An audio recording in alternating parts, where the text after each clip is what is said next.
Approves. I'm hoping to start with ordinance number 8 and 9. Frankie Matullo and Heather. Frankie's been kind enough to stay, as of course he's been working since 9 o'clock today and he wants to go home and get fed by his very nice wife. Wait a second, 8 and 9? Number 8 and 9. On legislation to be discussed in pre-caucus meeting. Frankie's here. Is there a possibility that we can go over this legislation if there's any questions? I don't have 8, I have 9. 8's not in here. Yeah, I got 9, 10, 15, and 7. Yep, that's what I got. You have 8 and 9? I've got got 9. 15, 9, 7, and 10. That's what I got. Okay, I do Frank. have 8 and 9, I'm fortunate enough to have it. Let's get our clerk in here. Frank, they're in this packet. They're in the pre-caucus You're in the packet. bigger packet? Thank you, Stephanie. This one, guys. Okay, so these are two transfers that went through E&A. Councilman Domenico had a couple of questions. That's why I asked Frank Matullo to stop down with me today. These are for 2021. Over the past couple of years, a couple of things have happened. We have now provided for a lot more cameras throughout the city. These aren't cameras that are in high crime spots. These are cameras on firehouses. These are cameras on parks facilities, DPW, City Hall. And the cost for that bandwidth can be expensive from time to time. And so they really started hitting hot and heavy about 2 years ago. So I'm about a year behind. Didn't realize it. Number two, during the pandemic, we issued more cell phones so that people could work from home. Some of that is reimbursable. And so the two transfers that you're looking at tonight are for 2020 and to 2021. One of them, the first one, is just to deal with other general government. That's our wireless here at City Hall. As you may recall, a year and a half ago, the mayor began wireless for downtown. That's part of that. And the second one has to do with the fire department. There again, we issued several more phones for them. We actually changed our carrier for the fire department, actually for all of the city, right, Frank? So Jack wanted to make sure that if you had any questions about our bandwidth or telephones, that we could answer it for you tonight.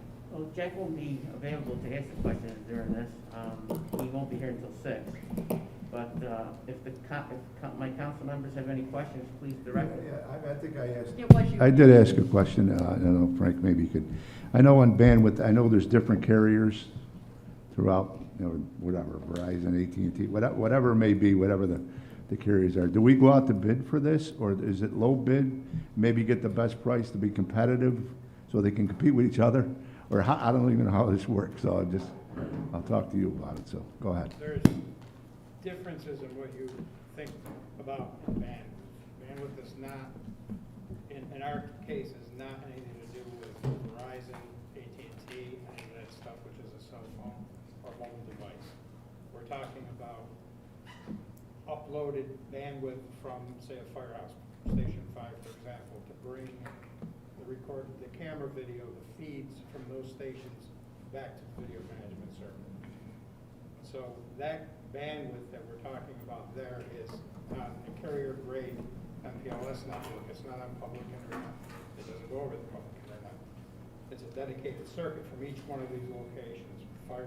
All the fire departments, police department, DPW parks, all those buildings.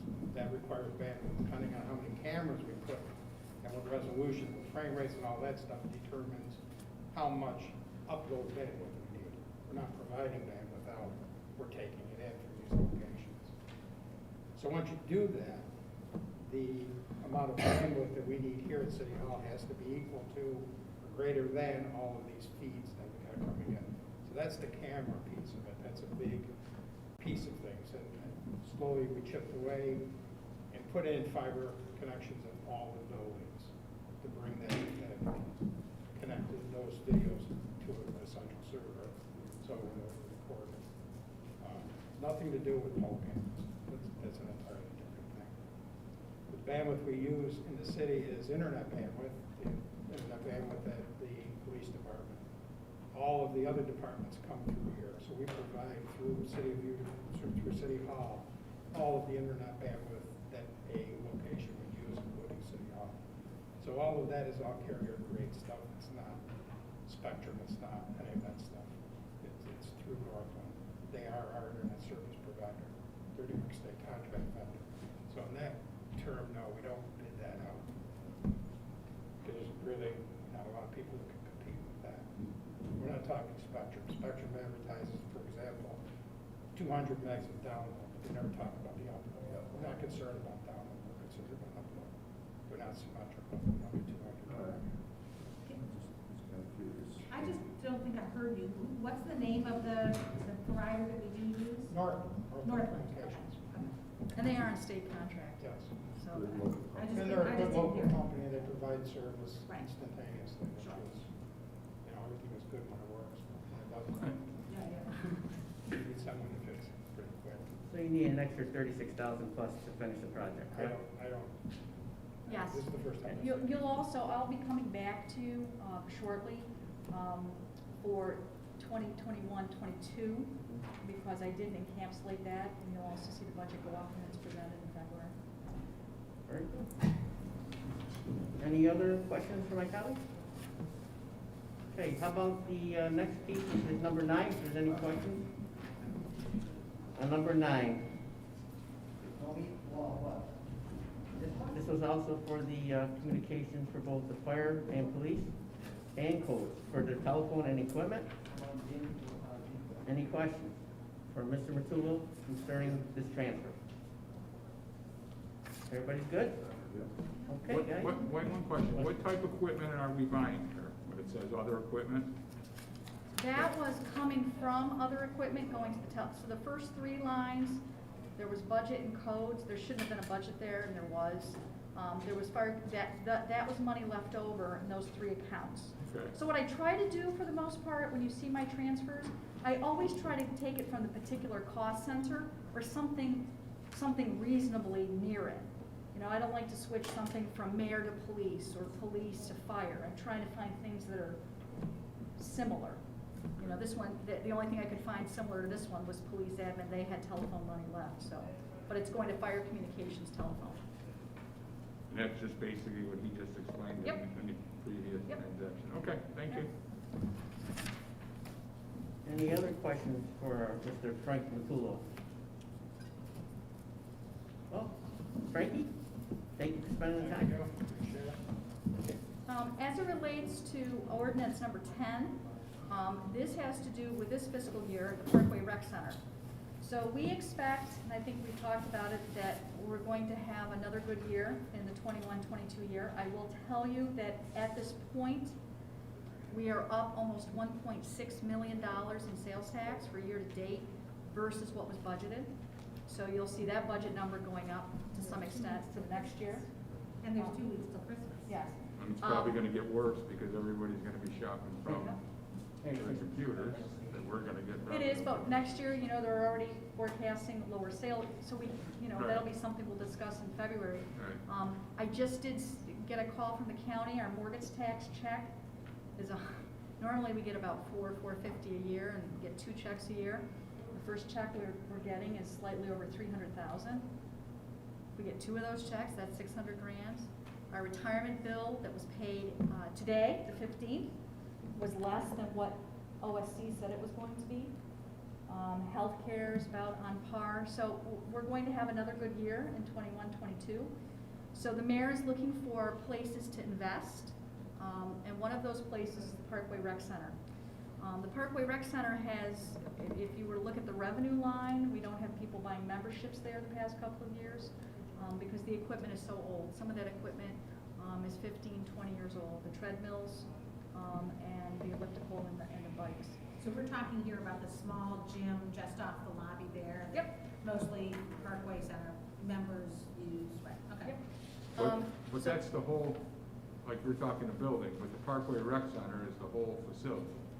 So if we want to do a skating rink, if we want to do any of that stuff, Well, it's what- all part of that too, right? Yeah, but what Lonnie, so the mayor went to Lonnie and said, what kind of investment could we make at the Parkway Rec Center? Not huge numbers, as you Right. can see, this is like 31,000. Right, so they're just buying And what equipment. he recommended was 3 new treadmills, They're $5,500 a piece.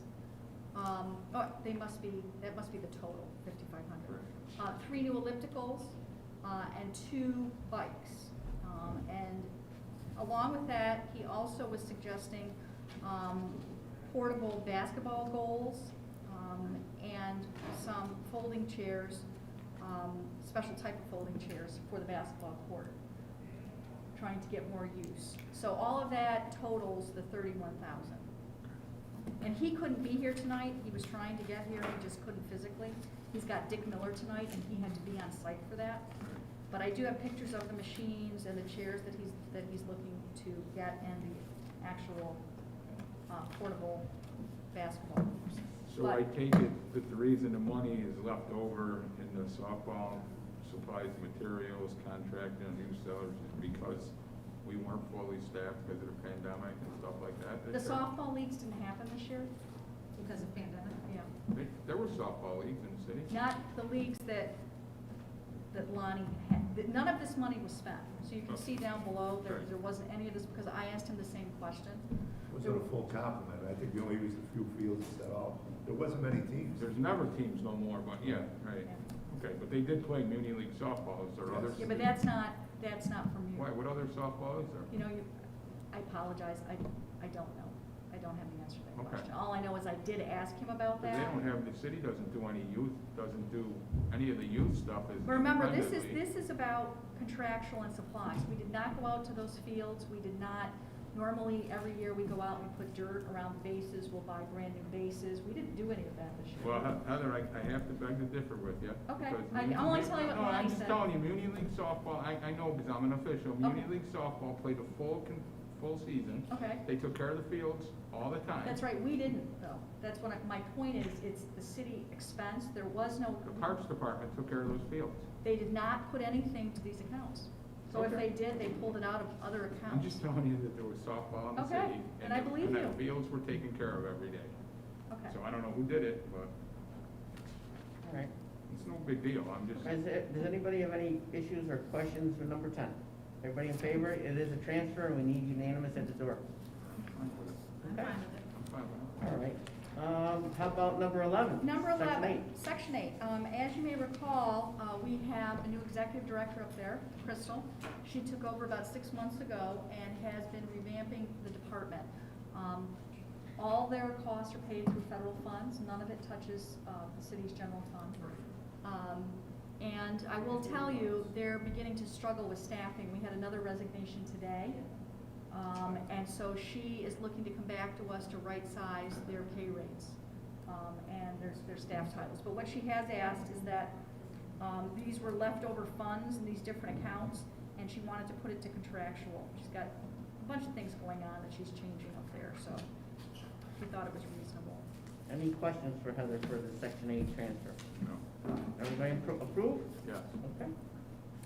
All right, let's get to, I think that's the last piece of finance part of it. Let's get to our, Well, go ahead. You got any more finance transfers that you want to go over? yes, there was also another packet with another paperclip here. Ordinance 15. Okay, yeah, I was just gonna get to that, the CARES Act. I'm sorry, okay. Yep. Ordinance 15. As you may recall, as part of the CARES Act, the mayor recommended that funds be set aside to pay for individuals that would be cleaning Oneida Square and in and around that area. We contracted with some of the individuals that were staying at the Morrow Center. They go there, I shouldn't say staying, but they go there and had day services. This was the homeless shelter, to some extent, the Yeah. drop-in center. And so the Reverend there was utilizing these individuals and going and cleaning out vacant lots for us, cutting grass, picking up trash. They were monitored. And this is simply a transfer to take money out of the pandemic stimulus program and to pay the balance of their pay. Yeah, this transfer was sitting in committee. I apologize to it. I omitted it in the last council meeting. So, is there any questions? I guess I have like a technical question. So when CARES Act, like, the from is pandemic stimulus program, the fund is, the from is the entire pot of money, and the 2 is the specific line? Going into. No, the pandemic, it was originally allocated for businesses that needed grants or loans. If you may Right. recall, there was the PPP program, Right. right? And so the federal government would not allow a business to double dip. So if Frank got the PPP program and tried to come to the couldn't city have to the get a other grant, one. he couldn't get both. Okay. And we found, just it was the way it evolved, we didn't have as many businesses take advantage of that because they took advantage of the The PPP federal directly. PPE, right. They have a list of them, so they want. Right, that makes sense. I guess I'm surprised that any of the CARES Act, I mean, it's not within our budget, so why do we need to do E&A transfers from one budget line to another when? So when it's a grant, Yeah. when we first get the grant, it only goes to E&A, it doesn't have to come to the council. But when there's any budget transfer that's more than 15,000, it does come to the common council regardless if it's Referendum. capital, wherever. Whether it's from the, whether it's, It's a referendum. Any transfer of E&A over $15,000 has to come. whether it's from within our actual city budget or from, say, the CARES Act. Sure. I see, okay, all right, thank you, that makes sense. Is anybody opposed to this transfer? We're all good? Thank you very much. Now, I got one. Oh. How much is left in the CARES Act? How much money do we have left in that federal? That's a good question. That's a very good question. We have quite a bit of money.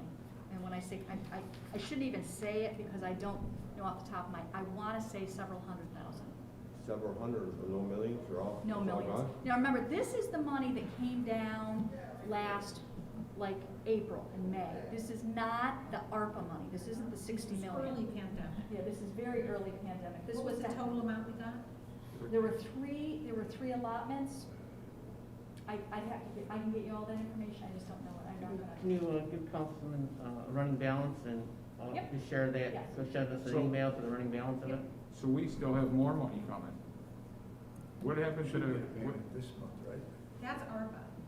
Yeah. what's that? She's There's talking about ARPA. CARES. I'm talking about, there are two different grants. So there's still money left in the CARES Yes, money? yes. Okay, that's all. Yeah. That's Because all remember, I early need. on, I mean, we're talking, this was April, May, right So after. businesses still can apply for it? Yes, and in fact, we just gave a $10,000 check out, yes. But what's happening is people aren't availing themselves of it, so we're trying to find opportunities. I'll give you a great example. It was also to take care of certain expenses like computers. So we sent the majority of City Hall home. We needed to buy laptops. We were careful on how many to buy, but we had to buy laptops. And those laptops were reimbursed through the CARES Act money. We were looking to go touchless. So if you look, the water fountains here are now touchless, where you can put the water in. That was part of what the CARES Act money paid for. But we didn't want to go just fix up City Hall. So we really put all this money into these programs to help local businesses and to do these things. And it isn't turning out that the need was there. So now we're looking for opportunities to move money around. Heather, if you don't mind, maybe you can give us a CARES Act disbursements, and maybe, was there a form that the business had to fill out? Yes, yep, Maybe email us a copy of that form so we can distribute them to some businesses that we might know, that would be great. all right? But just remember, they can't double dip. If they got PPE, then they're not eligible. They're not. They're those two federal programs, they're not eligible. Okay. Any questions on the transfer, colleagues? Yeah. Everybody's good? Okay. Heather, if you don't mind, we're gonna go over the capital reserve fund for paving first. This is, of course, new legislation for a new fund. It's like a nice little bank for our paving in our future. Is there any questions for Heather on Which one is this? Which number it? This is is this? number nine, wait, Ordinance 9. number. So what I thought you might be interested in Okay, okay. is our paving program for this year.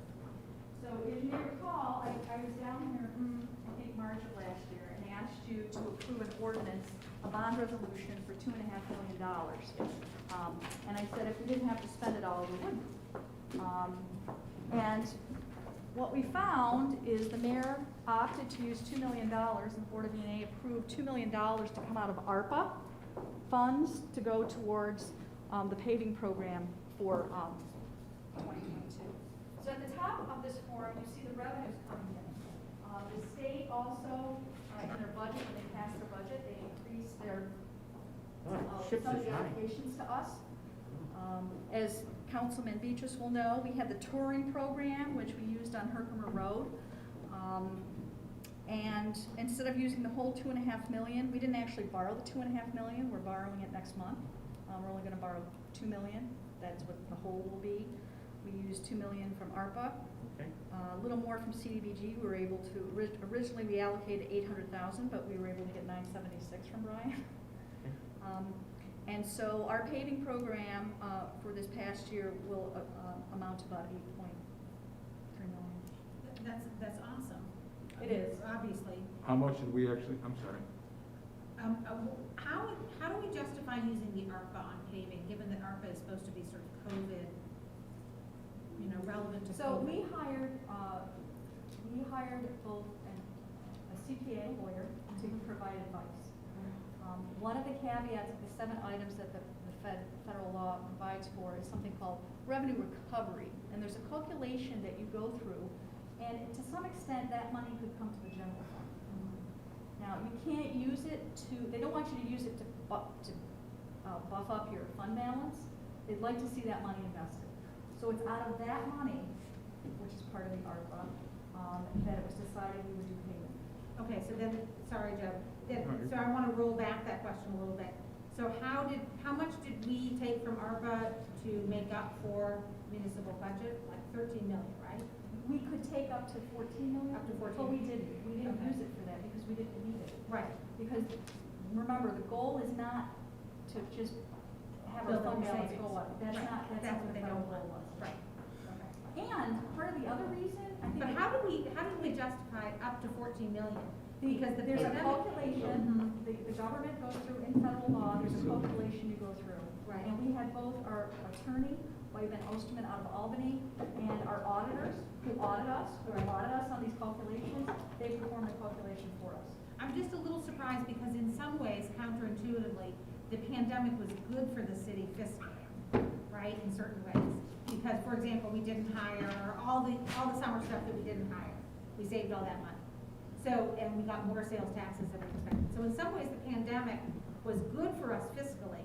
So how did those professionals then manage to justify that in fact 14 million of ARPA could go? It's a calculation. They didn't Okay. justify it. It is a calculation. We don't have to take any of it. Right, okay. But to something that Councilman Beatrice asked about a year ago, or maybe it was last spring, we didn't, the previous year, we only spent half the money. We didn't do the full 5 million. We only spent half of it. Because weren't gonna go issue debt, because we didn't know what kind of Yeah. situation. Right. We got- So that's part of the We reason, caught a lot of flack for that. but yes, it was and the that's right part of the thing to do. reason why the mayor wanted to see that ARPA money, Yeah, good recovery. because it was to some Oh, I extent see. revenue recovery.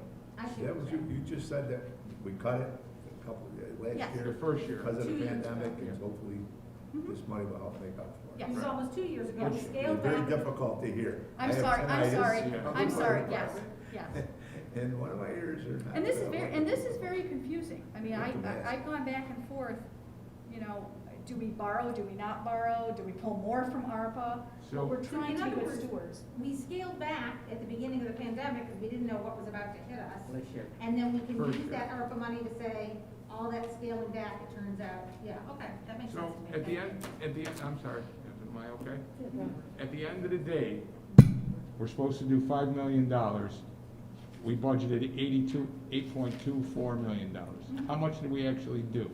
So Well, what that's- money is left over? And so, if you look at the expenditures, because to some extent it's a small plug, I Okay. know there's some chargebacks, but that number where you see actual encumbrance and expected, that came from engineering. That is from all their contracts. Remember, we did a lot of repairs too. But we So- did it, there's a lot of stuff, a lot of the repairs we didn't even come close to doing. Right. There's a But- lot of that but- stuff. And I couldn't be at your last meeting, but part of the problem, one of the things we learned this year is with the staff that we have, Right. 8 million was too much. Right. We couldn't manage it, we couldn't hire people. Right. I will tell you, the mayor has made a decision. We interviewed Barrett when the middle of October was coming and there were too many streets still open. The mayor asked Barrett Paving to come in and said, what could we do better? The adjustments are the problem, getting in there to the sidewalks, because you need different vendors. It's not just one vendor that comes in, Right. there's multiple vendors that come in. And something that Rome started a couple of years ago, the mayor has decided to implement, and that in the contract that goes out for the next paving year, there'll be a caveat that they have 5 weeks from the day that they Very open up good. that road within 5 weeks, they have to close that road. That means that project is done. So it won't be open the whole summer waiting for vendors to come back. If they don't do that, there'll be penalties imposed. Each day.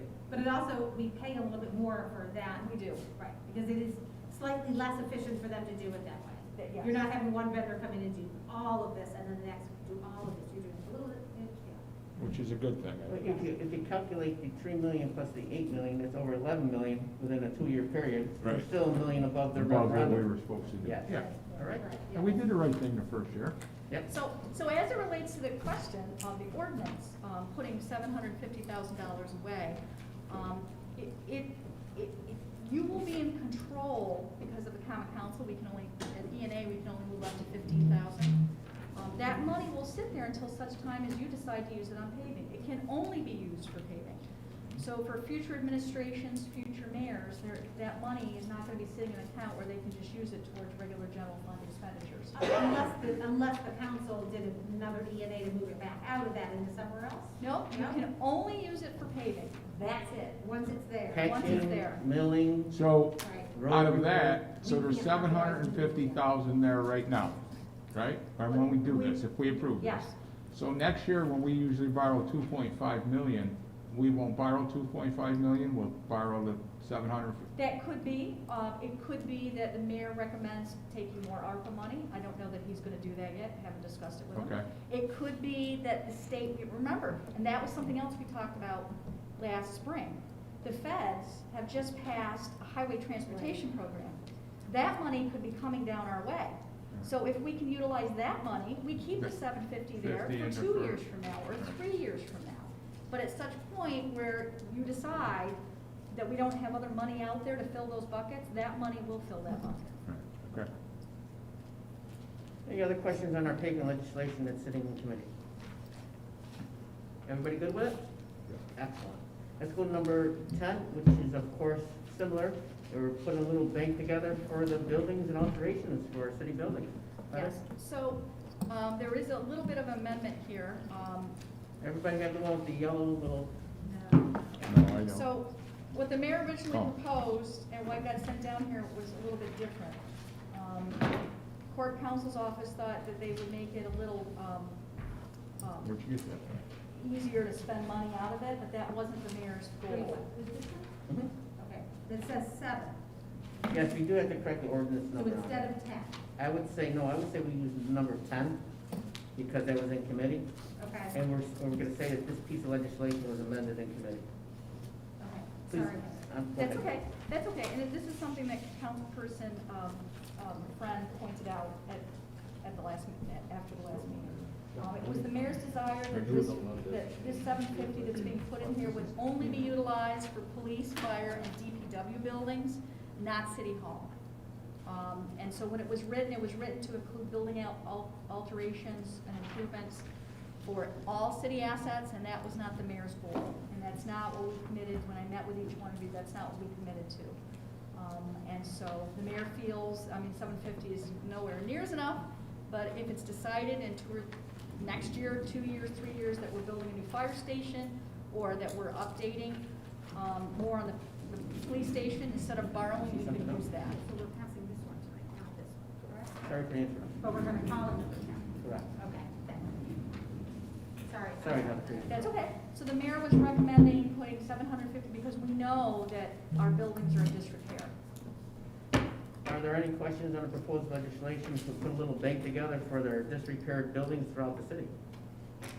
So again, this is something that, although I can't imagine we would want to, we couldn't then move it from this to anything else. Correct. Even we could not do that. Correct. That's the meaning of a reserve. That's right.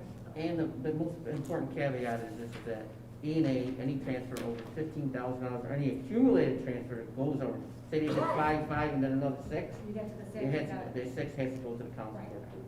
All right? And if you do decide, you will be voting on it. When it comes out of there to be used for those purposes, the common council will be voting on it. Right, so my point was that, like, in terms of the regular budget, when you move money around, that 15,000 then has to come to us. But when we authorize to put things into a reserve fund, even we don't have the authority to spend it on something else down the road. Correct. It has to go through E&A for their service first, and then after E&A comes to us. We can suggest it to E&A for the transfer. Oh, so we do have the authority Yes, down the road? we have a resolution to suggest a transfer for, No. say, a fire department. No, that's not what she's saying. It's already on the amount, so if there's 750, maybe we'll take 250 and put it towards a firehouse. Right. You know, But, we, but, if Yeah, the but you mayor can't- wants 300, maybe we only want to spend 250. I don't know. But you can't take it for roads. Right. You gotta take it for, Strictly for. Right. No, for that. Can't use it for paving. Right, Can't we use it can't, for in other paving. words, change the building for We paving, can't even correct. authorize to move it in such a way. we can authorize the amount, but it has to go to that same, Process. the same, like firehouse, or if it's a roads, Correct. whatever it is, it has to go stay there, okay. What's in the bank for? Right, what it's ever in the bank for. No, I know, having, Especially for emergency repairs, it's how they use it quite often. right. Yeah, roads, you name it. Yeah, the Um, wall, the wall. So let me ask you this, why just, Department of Public Works, Fire, and Police? Why not just any capital project that the city may be trying to build? We could, but I think it's, to some ways, the mayor was looking at the buildings that were in most disrepair, and he personally would like to ensure that those buildings are first on the list. As of this date, those buildings are all in disrepair, not City Hall. Not City Hall. And what else do we own? Not, well, we own the Parkway Center, we own City Parkway, Hall. Parks Garage, which is in decent Fire shape. department. DPW, DPW, fire DPW department. is a mess. It is. And you've actually approved last year money borrowing. We've got some grant money for that, but some borrowing to go.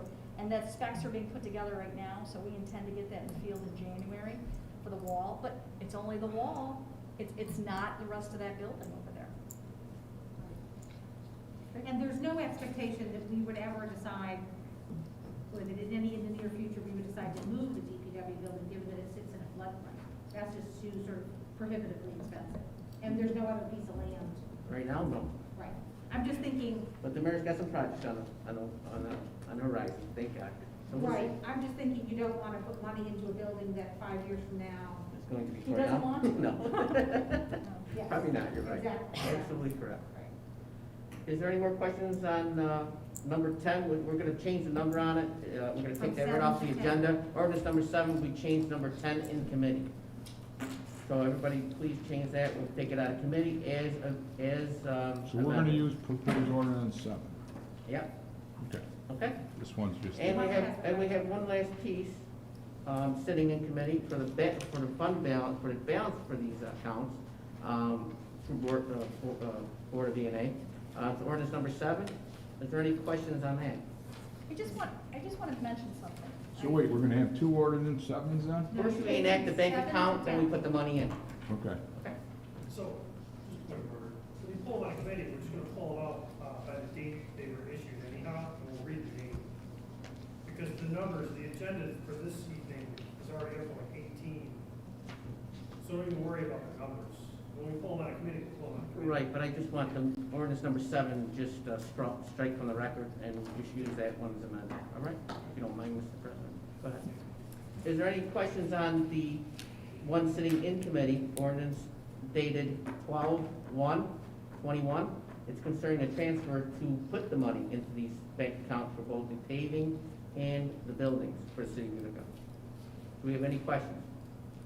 So Councilman Williamson, we met a couple of weeks ago, and one of his big concerns, I actually put a lot of thought into a couple of points that he made. So as you may recall, we have the Employee Benefit Accrued Liability Reserve Fund already established. And last year, we put $500,000 into it. I think I shared with you the amount of retirements that we're looking at. We don't budget for any of the payouts for retirements. We can never tell.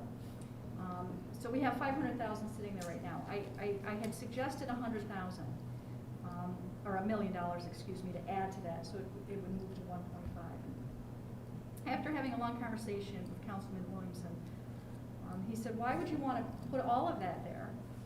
Because to Councilman Friend's point, we can't use it for anything else. And we don't know how many people are going to retire. That's just the list you gave us is a list of That's people firemen that and are policemen eligible. That are eligible. Eligible. Okay, so right now, for fire and police eligible, it's about 1.6 million, and for CSEA and non-union members, you're probably talking another million. But they're not retired. Some are, we already had several retirements from police in the past month. The good news there is we've probably been able to capture it within our current budget, the payouts that we're paying to them, because we're having a hard time finding people to work. So we're gonna have some money this year. And this has been an evolution, so I don't know how you feel about this. I almost would reduce that million after talking to the councilman and talking to the mayor. Maybe bringing that down 250,000 to 750. So you wanna bring the employee, but it's gotta go through E&A first, No, so I talked to Charlie Brown about that. and E&A doesn't have to vote on transfers. It can come straight to the council. because it's a bank transfer into a fund, is that what he's saying? No, because any transfers, they should go through E&A, Right, but they don't have to. so, okay, so there's nothing binding with it. Nothing binding. Okay, so So- you wanna amend employee benefit accrued liability reserve fund to $750,000? Yes, Okay, so that means the restricted balance has to go down yes. to 225, to $2,250,000, Yes. correct? Yes. Okay. I know I met with you as well. Yes. And I just wanted, and one of my concerns, you asked me, what's your concern? Obviously was the flooding in Utica. Yes, And is there any way we could have a reserve fund for flood mitigation we could. and maybe take the 250, at least start with something? Because a lot of times when you do have the flooding, you're hiring contractors, you're getting exorbitant amount of overtime, police, fire, DPW, they're going in, they're trying to do everything they can to mitigate this problem. So is there any way we could maybe have a reserve, You want to start a bank for sewers, Frank? restricted reserve fund? Can I also add to this? I mean, because this involves a lot of stuff we did in the EA too, especially for modifying.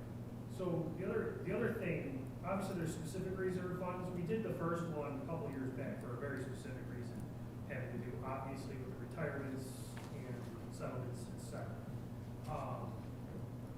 The other two, the mayor proposed, EA passed, of course, and we suggested to the council a lot. But there's nothing barring the council suggesting that for like a sewer issue like that, where it is like that, if there's a surplus, it ends up going to general, it goes to fund balance. And you can draw from fund balance to do those things as well. You don't have to have any reserve funds to do special projects, especially now that our fund balance is growing. Well, if it's Once you get to that restricted, it amount- would only be used, Right. for flood. Well, of course, it would only be, but I'm saying if the council wanted to during budget season suggest that would come out of fund balance, that's possible too. And even, like, if you look at a town like Binghamton, for example, they've allowed their fund balance to grow so much, the state's come in and said you have to start doing capital projects Yeah. because you have too much money. So, once the budget director, the mayor, through the budgeting process, we feel that fund balance is more than comfortable as well. There's nothing barring you from doing that either, just so you're aware. But, can I ask a question on that? So, what you're talking about, for us to do that, we have a big flood, and there's a general fund. For us to go and say we want to take 500,000 out of the general fund, that's a couple-week process till we have the next meeting and everything gets approved. Where if we have a fund for flooding or sewers, We have a it's sewer already fund. right there. No, There is a that's it. sewer But you fund. couldn't do it after budgeting season. Once the budget is passed, the budget's passed, right? No, but you can borrow from one, you can borrow from the general fund to us. Joe, I think, I think Let there's a Heather, couple things that get crossed here. yeah, let Heather explain the sewer fund and the Yeah. process. Okay, please. so this isn't sewer, it's actually stormwater, which is part of the general fund, Right. right? And sewer is a different fund. I think you're gonna have an opportunity again, very shortly, as it relates to the 21-22 budget. We're having a very good year. It's a good year budget-wise, not a good year staffing-wise. We had another resignation today from Section 8. We have numerous jobs we're unable to fill. Some of the effects of the pandemic are still affecting us as to how we're spending. And so with the sales tax being up, the mortgage tax being up, property tax, do you know we have no after these houses are gone, there are no houses to sell. There are no houses for sale. Jean Allen did wonderful. And you are right, none. So I have a question then, and this sort of goes back to what I was saying before. So if we take this and we put this into this, accrued liability reserve fund, and we can't use it for anything else, right? and yet we don't know how many people are going to be retiring. We don't actually know how many people will retire. We are tying our hands up with an awful lot of resources that I think we might want to spend in other ways. I would like to see us giving raises across the board to people who work in City Hall so that we have a better time retaining good employees. So it's that. So we're in the middle of. Right, and I'd like to see us hire a human resources director who knows how to attract people, interview them, hire them, manage them. You know, Mike Mahoney he's not trained, he doesn't know how to hire people. I think he does a great job, I'm not trying to pick on him. But you know what I'm saying, like, why are we putting all this money aside that we can't use for anything else on a hypothetical about how many people will retire, when we could be, as Mr. Williamson would say, investing in people now? So, can I answer that from, as far as the board meeting goes? So, these funds are being set aside into these reserve funds because they're residual from what effectively would be a surplus. Mm-hmm. If we want to talk about raises, that is really part of the budgetary process kicked off by the mayor, then he made it into the council. And those things are things we have to budget for in the yearly budget, and then obviously keep planning for in the future. Right. These funds that we're dealing with right now are surplus funds. They truly Yeah, are. I see So your point. it's, you see what I'm saying? I do. So if we want to assess the current budget and go into the next budget year and say this surplus is gonna permanently be, quote, a surplus, now we have room to give people raises, hire people, et cetera. You're correct. I think that But that's, this money can't be used to, quote, give a raise. To give a because raise. It won't be there again. I think that that's a good point, but I still Just think wanted it's to- the case that by putting this much in this reserve fund, we are tying our hands Yeah. with a big chunk of money on the hypothetical about how many people are gonna No, retire. we'll transfer it back to the union. I thought I No, was. you No, can't. no, we You can't. can't.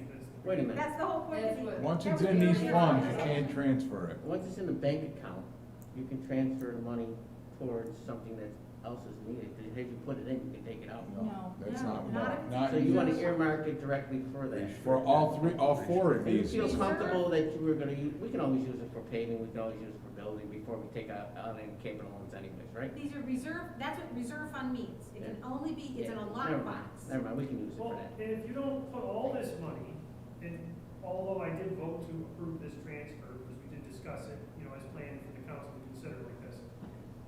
Let's say you cut, what's the total of the transfer? I can't remember. 2.5 million. Right, so let's say you only did 1.5 million. Mhm. The rest of it would end up surplus and go into the fund. Into the general. And then, And that's up to the council right now. It's on, wait, now, if we did this, in this accrued liability revenue fund, is there anything in it right now? 500,000. There's already It was 500. a year ago. Okay, a year ago. So why could we not take this money that you want to put here, cut it in half, and start a new fund for flood mitigation of 500,000? Nobody says you can't. So why can't we do that? We could. Okay, we already, so that you're still gonna have, You a- can't do it tonight. no, you're still gonna have $1 million in this fund for Yes, retirement, yes, you can do okay? that. And so that's what we need more than anything, All right, hold on. is for that. Joey, if you want to do that, then we have to, are you okay with taking down the employee benefit Yes. accrued liability to Yes. $500,000? Yes. Okay. So that means there's going to be some residual left over up on top. We've got $1 million left then. No, you're gonna have 500,000 left. No, there's only a $2 million transfer for the other two. Okay. I'm worried that the reserve funds are inflexible, and the paving is the thing that we know we'll need. The accrued liability is the thing we don't yet know how much. You know you're gonna need to, if we Right, start another, right. So right now, we've been the past 2 years, we've been very fortunate in that we So wait a minute, let me, I know, you're gonna go down Okay. that. So are you okay with $500,000 going towards storm sewer? Yes. I think that might be a little bit too much, but here's my concern. Okay. I know the mayor's working on contractual with the fire department and whoever else needs to be updated, because they're a couple of years behind. So maybe that money could, that extra 250, instead of putting 500, could be used to settle these contracts. I mean, they're always behind, they're never ahead, you're never, you're always behind. So I'm but can't you thinking- take money, but, I'm thinking maybe that would be a good thing, to maybe take the 250,000 and make sure you settle your contracts. but, Mark, can you with- say that again? I couldn't hear So, So police and fire. yeah. No, and fire. Yeah, but fire's really behind though. But that being said, we still have, in that case right there, we have a general fund for police and fire contracts. Can't we borrow from the general fund? What do we gotta have, why would When we we have? settle contracts, yes. Yes, so why would we, the money's there. I mean, once you settle it, you're not gonna need it again. For that, you're locked in. To me, you're better off having, if you're gonna take any of this money out of here, we need to do another restricted fund. We got the money for, we have the money We can do for, that in the future, Joe. yeah, Absolutely. okay, that's what we need to do. I mean, I'm only asking, you're telling me these 4 funds that we're talking about are for paving, building alterations, and, the reserve for the retirement, okay? So, the rest of it, I mean, we could take money out of, do a flood mitigation, program. You have it there, and then we can go, boom, we hit the flood, you can call and hire these guys to come and dig this out, or you can hire a private contractor in the summertime to go through and do the cricks like we do it every year. You know, that's my only thought. What you're saying, I agree with, but this stuff that's in these restricted funds, you can only use for that. So once we put money in for the police, for the fire department, and that needs to get settled, believe me, it does. What's But- the, but what's the worst case scenario for if we do the contracts? What's it gonna cost us? You know, the worst case scenario with contracts, fire being the oldest one is still behind, and police, cause that's gonna catch up to us. I mean, he's gonna have to settle eventually. Now, what's it gonna? She already allocates that in every budget year. Yeah, but we don't know. What's it gonna cost us? That's a good question. Yeah, we do. So I do some of that money. Yeah, okay. So, as of right now, we're in good shape if we were to settle. But what's the worst case scenario? I like Mark's question. I don't know off the top of my head. That's a complicated question. But the question is, and the table is what we're going to do if she's comfortable with it. Right. For example, the last amendment suggests a $2 million disbursement, $500,000 for employee benefit, paving, $750,000, building alterations, $750,000. Is the majority of the council approve that? Yeah, can you read the numbers again then? Yeah. One more time? Yeah. So The 20 fund balance, Yep. 2 million, Yep, 2.2 million? just 2 million. Okay. The employee benefit, down to $500,000. The paving reserve fund, $750,000. Stays the same, okay. And building alterations, $750,000. Yeah. So if there is the majority of the council that prefers that, we can move it forward. Okay, yes, I do, I'm speaking for myself, but now, in 2 weeks at our next meeting, are you gonna come back here with legislation with, for 500,000 for storm? The next meeting, right? We're not gonna wait, we're gonna come I out? just talked to the mayor. Yeah. Go ahead. Well, but why do you, okay, just But saying at that, any why do point- you have to talk to the mayor on that? That's the money that we're approving to move. Cause she does, but we don't. What's that? She works for him. She doesn't work for us. I don't Okay. think, I really don't think he's good. Remember, there are two. No, I'm just asking the question. No, I don't I'm think just I'll have wanna a know the problem with it. procedure. It's just I can't unilaterally just, Okay, you at any point, let me tell you something, Councilman, at any point, you could propose it. We can put it on the I can table, help get it you out. out. okay, But we're okay, trying to work with administration. okay, right, let's do this, yes. Do the other two and I then just pick want the to, third one. we'll talk about this in 2 weeks or whenever it is in 3 weeks. I have some reservations about creating all these reserve funds because it makes us inflexible. These are all good things for us to spend our money on. But once we put it into that reserve fund, we can't do anything else with it. But the funds that you, Sometimes that's good, but we ought to be really careful about how much we tie our hands Oh. with our money. okay, can I say one thing on that? I agree with you. That's why we reduced the one that we don't control. A flood maintenance, you're gonna need that money. Yeah. Regardless, if you don't get a storm, you're gonna need maintenance to clean these drains. Paving, you gotta pave the roads. Right. And the buildings are falling apart, so our hands aren't tied. Those are all stuff that we I need agree, done. but I think we're talking about establishing a new reserve fund for stormwater. A Right, new reserve we fund. don't have one for it now. Right. We need to have money in, for a rainy day, and believe me, we get rainy days. Right, this is true. So 2 things I just want to So mention. we're really not tied in any of those Because four I want to funds. be clear, we're not just taking extra money and putting it somewhere. You know, up until really last year, it's the first time we've ever had money that we could actually invest in the future. And it's been probably 20 years Right. since this city has had any available fund balance. And to your point, you are tying the hands. You're tying the hands of the future councils and the future mayor that there will be some money for paving, and there will be some money for buildings, and there will be some money to pay for fire and policemen that are retiring. That you don't have to have your unrestricted fund balance go into the negative. Utilize it. Right. Yeah. And number two, part of the goal, my personal goal, when I started here 4 years ago, was to get an upgrade in our bond rating. I mean, that is just the pinnacle of any budget director's career, right? It really is, because you borrow money cheaper. I mean, it is a signal to the community Less that you're cash. doing well. Makes sense. And that's part of what we're doing. They always, bond companies, bond raters want to see that you've prepared yourself for a rainy day. And this is pretty exciting. I was looking back, it was like, the last time we had a reserve fund was like 30 or 40 years ago. It was when they were actually hand typing on this paper. I mean, that's how long ago it was. And so I think this is pretty exciting that you've been able to do this. And I think this next year, the 21-22 year, we're seeing another great year. And I think when I come down to talk to you about the budget in February, I think you're going to be pleased. Are you Okay. preparing for any, federal dollars when it comes to infrastructure? So, of the ARPA money, only about half of it has been appropriated. There's still $30 million left. We're looking at infrastructure. We're also looking at the other federal dollars coming down. A lot of that federal dollars is coming down to the state, and then the state is then going to create programs to get it to us. They haven't done that yet. That just hasn't happened. I know that there's been an interest in hybrid vehicles, electric vehicles. We're looking at that. One of the big things under the federal bill that just came down was ensuring that we all have broadband. Well, we already do here in the city of Utica, so that really doesn't apply to us.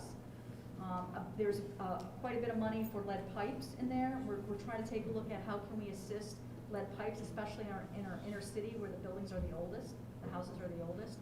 So we're not ready to come downstairs to talk to you about that yet because we don't know what the grant programs are going to look like. Okay, guys, if there's any more questions for Heather, I'd like to close the finance meeting, so our majority leaders can open on time at 6 o'clock, or unless you guys want to take a 5-minute break, make the call. No, let's go. All right. 5 minutes. Make a motion to close the finance committee. 5 minutes. I gotta get. We got a 5-minute break? I'm not finished. We do have, we can't start anyway, right? You leave it?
And welcome to the pre-caucus meeting of the Common Council, December 15th, 2021.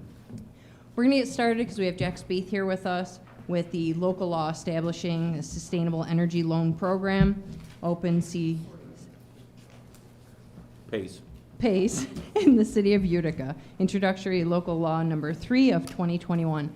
So while Jack's here, he can explain it. We've got Brian Thomas here as well.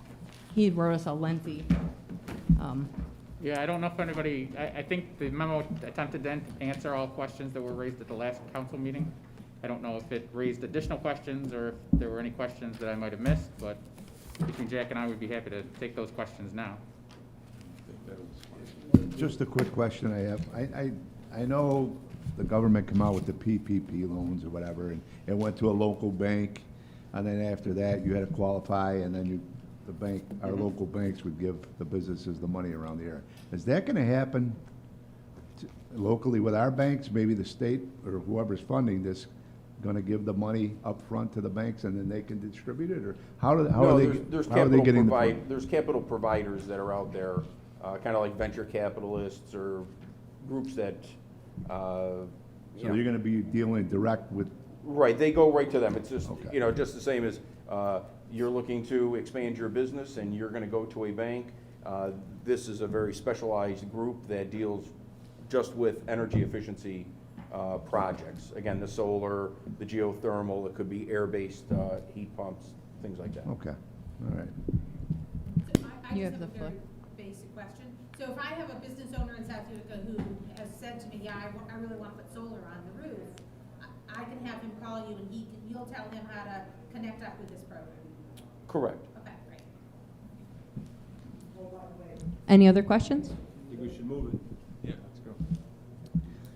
Thank you both for your time. Thank you for the memo, Mr. Commissioner. Yes. Thank you. You're welcome. Whatever. One of those, take your pick. Please and thank you, they're magic words.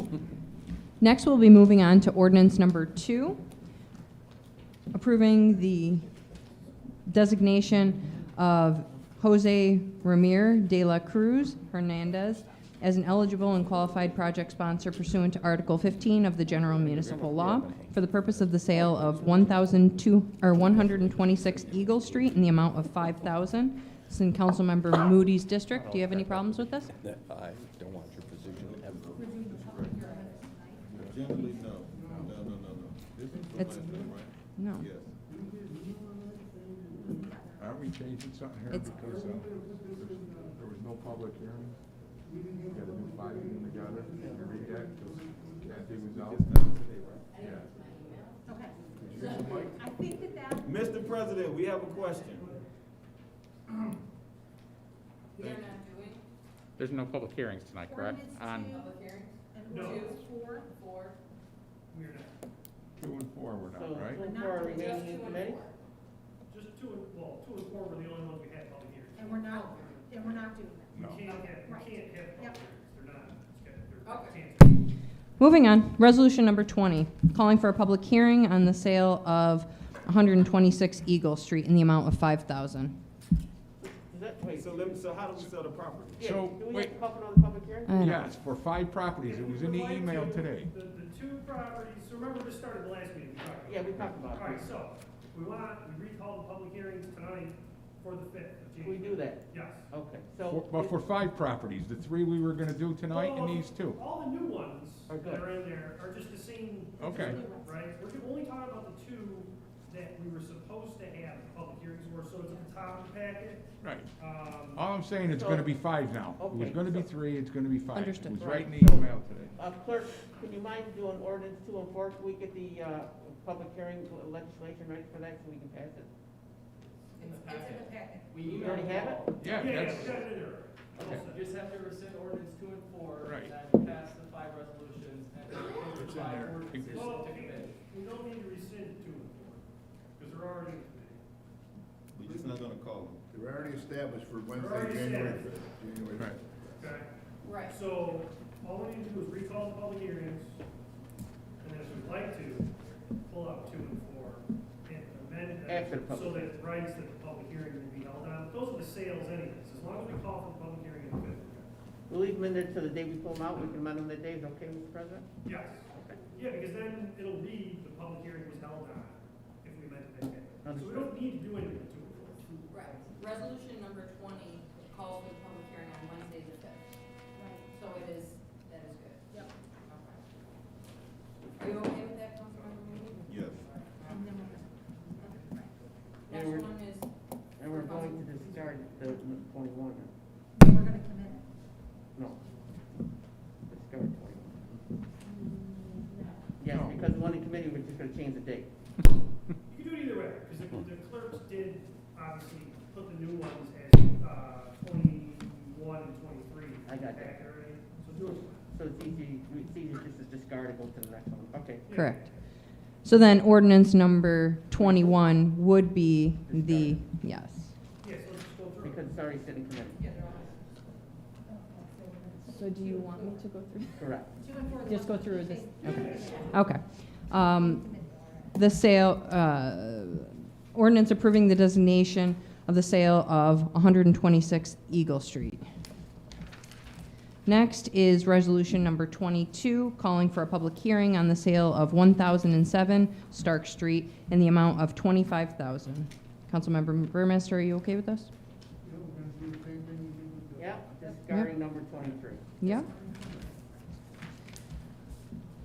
Ordinance number 25, Councilmember Moody, calling for a public hearing on the sale of 1,319 Steuben Street and 1,100 Schuyler Street in the amount of $500. You said 25, but you meant That's all right, 24? we know what she's doing, we know what You she's doing. skipped 24. No, She's doing all right. She's doing all right. That's 24 is the public hearing. oh, I was reading 25 above it, sorry. I don't even know what's going on here You're anymore. doing good. It's my last day, don't mind me. Ordinance number 25, Councilmember Burmaster and Councilmember Moody. Ordinance approving the sale of 1,319 Steuben Street and 1,100 Schuyler Street. You? Guess so. What? No, it's just two separate pieces of property. Correct. It says for, He bought 2 lots. Yeah. He bought 2 lots. and For the amount of $500. Correct, yes, they're adjacent, it says adjacent to the parking lot of fenced property. As long as you're okay with that? Yeah, I just was confused. I thought I was about to say, no way that they go to the same street. No, he bought 2 different lots. All right, You good? yeah. Okay. Next is resolution number 26, calling for a public hearing on the sale of 701 through 703 J Street in the amount of $12,000. Renovate and continue the use as a chapel. That is the old, St. Cos. Yep. Rosalie. Goes St. down there. Rosalie. Who Across bought from it? Mount Carmel. no, yep, the real St. thing. Rosalie. Same Oh, person who right, had it that before. group has been, Hopefully the nonprofit will do well this year. Yeah. So there's new, there was, you wanna know what happened there? I'm Bob or myself. It's a new, that club, there was older gentlemen in it and they died off and they let the taxes go and now some of the other members got people together, raised their money and they're paying it and they're gonna take it over. Actually, with the Piazza family that ran it, Yeah, and one of the sisters passed away. right, Before that, the mother had it with the husband, who was a member of the Red Band. right. And they were selling lasagna for fundraising. I don't know if you guys ever tried it. It was absolutely scrumptious. But now they're gonna try it up again. Hopefully we got some good lasagna coming our way. Well, I'm just going by with the guy I saw a who picture came. on Facebook, they had a Yeah. big crew, and there was a lot of young people, which is Yeah. great, you know? Next is ordinance number 27, approving the designation of the sale of 701 through 703 J Street in the amount of $12,000.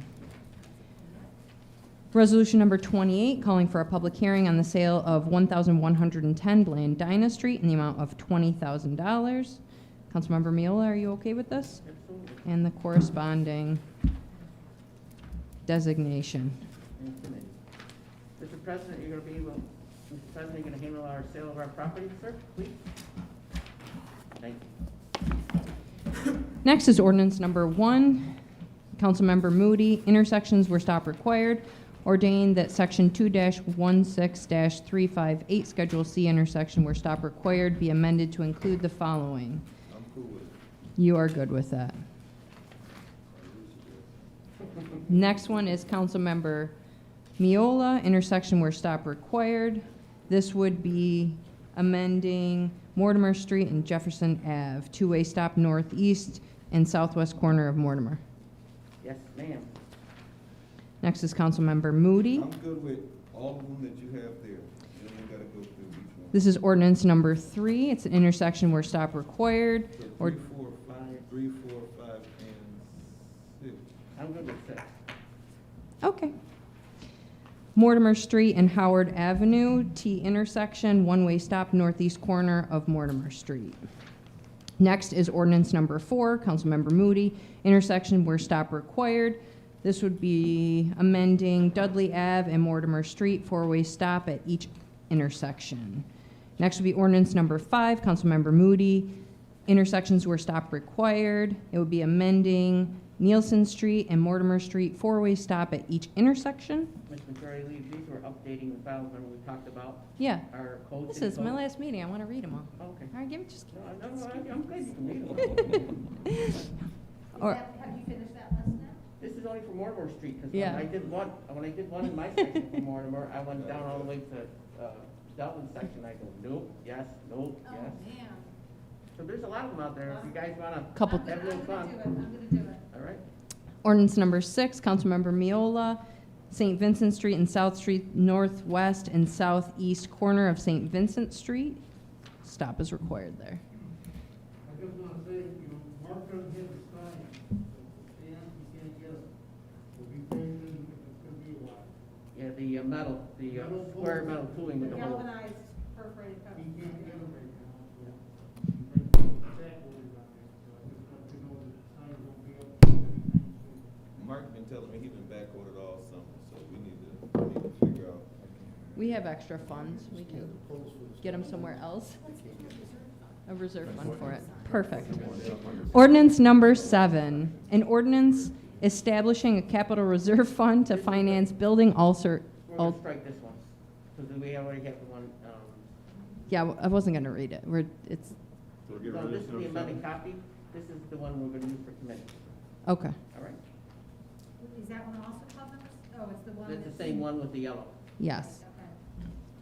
So we're gonna strike number 7 from the table and bring out number 10, which is Correct. sitting in committee.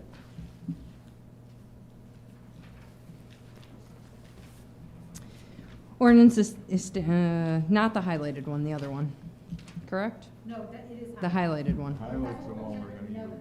Yep. But it still says number 7 on the top, but we're changing it to number 10, correct? So we're right. Okay.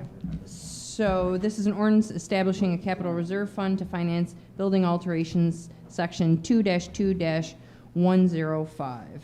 Is everyone okay with this? Yep, we went over it in the finance Yep. committee. Next is ordinance number 8. It is a transfer of funds from 2020 to 2021 fiscal year.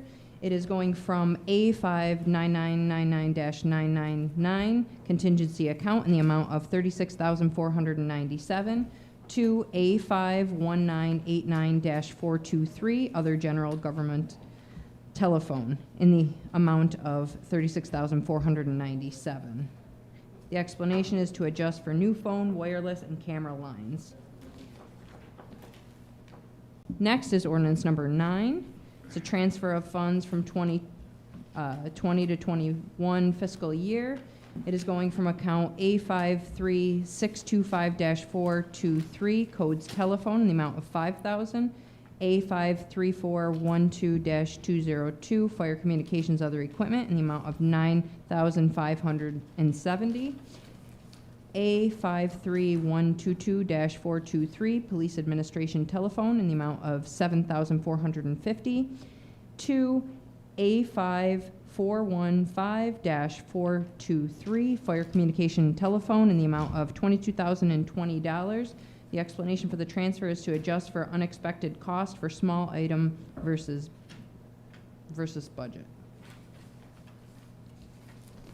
Okay, I don't understand how y'all doing stuff. If we gonna have to do ordinance 10 which is already in this packet, I don't know why we just couldn't keep that ordinance 7. Because it's an ordinance and it needs, this is an amended copy. Yeah, but you put ordinance 10 there. So number 7 is being discarded. Oh, you're going something different. But we've got we've got That's in two committee. numbered. That's what We've got two our ordinance president steps. was saying, that We've it got doesn't two really matter at ordinances this number point. 10 now. No, the one in committee is number 10. Yes. So what is this one, the new one? one is in 7. Right. So the new one's gonna be number 7? Disregarding. It just said building up. The president said it doesn't really matter. Right. Yeah, you're pulling time. It's just the order of business. I'm going to read the one in, right, I'm going to read the one in committee, bring it out, I'm gonna read it in its entirety. So we're actually voting on the amended copy in committee. I guess the confusion is Which is that number that 7. highlighted one is 7, but we're now calling it 10, and there's no real. Okay, next is ordinance number 10. It is a transfer of funds from 21 to 21-22 fiscal year for the Parkway Rec Center. It is coming from A57988-402 softball supply and material in the amount of $5,000, A5988-441 softball contractual in the amount of $4,000, A57310-101 youth salaries in the amount of $22,000, to A57620-202 Parkway Rec Center equipment in the amount of $31,000. The explanation for the transfer is to provide for new fitness and basketball equipment for the Parkway Rec Center. Next is ordinance number 11. This is a transfer of funds from 21-22 fiscal year, section 8 from B858-611-201, Section 8, Office Equipment in the amount of $7,000. B85611-203, Section 8, Auto Equipment in the amount of $500. B8558611-206, Section 8, Software in the amount of $4,000. B8558611-405, Section 8, Subscriptions in the amount of $500,000. Software was in the amount of $4,000. The subscriptions in the amount of $500,000, B85810-471, Section 8, Other Miscellaneous Expenses in the amount of $2,000, B8588611-806, Section 8, Workers' Compensation in the amount of $7,077.75, going to B8588611-441, Section 8, Contractual in the amount of $21,077.75. Reallocation of funds needed to cover expenses in contractual service line throughout the remainder of the fiscal year for ongoing program needed. Next is resolution number 12, authorizing the sale of wine and beer to Delta by Marriott. The sponsor would be Delta by Marriott. The name of the event would be Bank of Utica New Year's Eve. The date of the event would be Friday, December 31st, 2021, from 7 p.m. to 12:30 a.m. on Saturday, January 1st, 2022. Location of the event is Genesee Street and Washington Street. I believe we would want this to be full council. Please. Next is resolution number 13, Councilmember Burmaster, a proclamation to honor Howard C. Welch. Next is resolution number 14, proclamation to honor Councilmember Maria Pezzolinella McNeil. Can we make these full council as well? These proclamations? Yeah, Sure. can we do that, full council? So the one for Howard Welch, Well, full yeah. council? Yep. And the one for Maria, full council? And for Jack. And for Jack, yep. The next one is resolution number 15, proclamation to honor Councilmember at Large Jack LaMedico votes yes. I mean, just Jack LaMedico. Okay. Next is ordinance number 16, Councilmember Friend, intersection where stops required. It would be Patricia Lane and Marlborough Road, intersection northwest corner. Are you okay with that? So you only want to put one stop sign there, right? Yeah, it's a T intersection, so we're stopping the traffic on Patricia, but not stopping anything on Marlboro. When you put in the book and you add T intersection, so people know it's not a two-way. It's not a four-way stop, it's a T intersection. Next would be resolution number 17. Councilmember Miola, are you okay with making David Ruffaro a commissioner of deeds? Let me think about this. I got to think about it. Long and hard. Okay, I got it. Next is ordinance number 18, erect barriers at the entrance of the rear and south side, South Park Drive and Welsh Bush Road to prevent further dumping or use of said area by person or corporation to the detriment of the City of Utica Department of Public Works and Parks. Councilmember Williamson, I know you've been working on this. Yeah, so I've been in conversation with Councilman Miola on this whole thing. Over the last couple of months, we have been having a lot of people dumping their material within the city parks confines. And so it needs to come doing, I know they have someone coming in according to the mayor's thing, his letter. However, you know, for 2 weeks coming up, I don't think it's gonna happen. So we need to shut this down to stop from further dumping of other stuff that's happening on Welsh Bush Road. And Councilman Miola agrees with me, and that's his area. So What kind of stuff are they dumping? Is it more of like woods and trees? they're dumping woods, people are dumping carcasses of animals in there, they're dumping building material, dumping tires. I mean, they're dumping everything, and it's getting darker earlier, so there's no lights back there, so they're pulling in and dumping and then leaving. I'm confused. You have the Yeah, I was just gonna ask about the use of the term barriers. Is it really just signs or? No, they're concrete pilasters. The big concrete things. So my goal is basically to put the barriers up, and when they're starting to clean everything out, which they do, they have a chipper coming in to break down all those trees. This will stop other people from dumping, so we just kind of constantly, you know, cleaning out their stuff on top of the stuff you gotta clean out of there anyways. And I think it's a liability issue with all the logs that are stacked up in there, and I just think we just need to shut it down and to stop further entry of people dumping their own personal stuff in there. I had I'd them like to put lay it your on the name table on for it. 2 weeks, and if they get it done in 2 weeks with their chippers, then so be it. But either way, we gotta shut it down. It needs to stop being a dumping ground. And that goes for the city too. The city's dumping all their stuff in there as well, so it needs to come to an end. Councilmember Miola, you have the floor. I agree fully with Councilman Williamson, every statement he made. They are doing, the chipper was, I did stop there, and the gentleman's doing the chippers from MBM. Have you guys ever used them? They're on, 49. Oh, sorry. If you ever used them, they're on 49, and, they work very well. They're sorting out the materials today. I also spoke to Councilman Williamson, gave him an update on it. He stated in there the chipper was supposed to come either later today or tomorrow, and they said they were just gonna spend about 2 weeks in there. So if my colleague doesn't mind, is it possible we could put this in committee, and, you wanna vote on it now? I'd like to lay it on the table, that way, if it's a done deal, we're still gonna close it down. Either way, it's gotta close down. Even if they get done cleaning it, it needs to be shut down. Absolutely. Do you wanna vote on it after they're done cleaning, or do you wanna vote on it right now? No, I think in 2 weeks, you can't vote, I gotta lay it on the table, it's an ordinance. In committee, you mean? If you got unanimous, I mean, who's against it? It's an ordinance. You can vote on it tonight. Oh, okay. Well, I It's mean, an fine. ordinance. If you have unanimous. If you have unanimous, I just think it needs to come to an end, All right. and this is just to make sure they get it done in 2 weeks. All right. If they get it done, it's shut down anyway. So how about if we amend the legislation to include 14 days, 2 weeks? After that, we shut it down. Yeah, well, they get it done. Yeah, that's fine. You good? You mean not do it until for 2 weeks? Until they're Give them done 14 cleaning days it to- up. They're gonna clean it and then shut it down. They're gonna empty everything out of there. You have the floor. That way, Councilmember Beatrice. so after you clean it up, people are gonna start dumping in there. again. Right. So we just need to shut it down after they clean it up, right? 14 days, whatever you say. Yeah, I'm good with that. It just needs to be done. Okay. The city shouldn't be dumping in there no more. Beatrice has the floor, then you. I just like to add my name to this legislation. My area borderlines this area, so I talked to Councilman Williamson also, so I'd like to be on this legislation. Thank you. Well, it should be, are we all gonna, you wanna be a full council on this? Sure. Okay. I'm good with For that. the full council. So what then. did we add? This ordinance shall be enacted 14 days Effective date, from effective. I'm gonna get the exact date right now. December 29th? 1, 2, 3, 4, 5. That's what I was gonna ask. You have the floor, Councilman DeBrango. If we had the line item on the bottom amended now, we could vote on it, if everybody's in favor of it. Right. Yeah, why do we gotta wait 14 days? Why can't they close it tomorrow?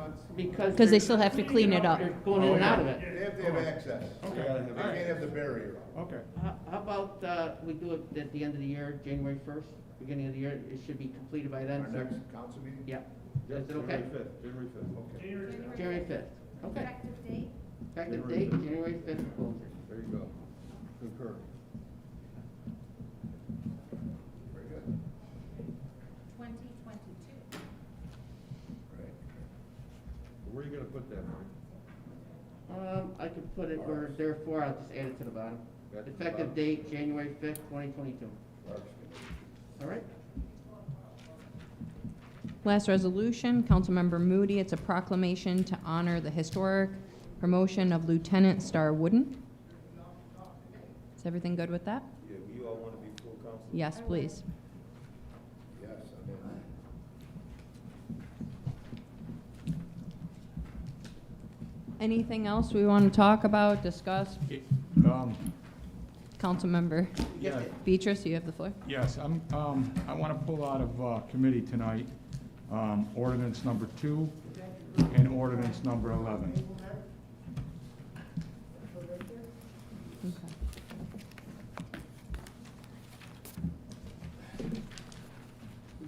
Ordinance number 1 of that section, I think we're gonna discharge, we're all separate We parts. already voted that. I'll discharge that. Okay, and we'll start clean.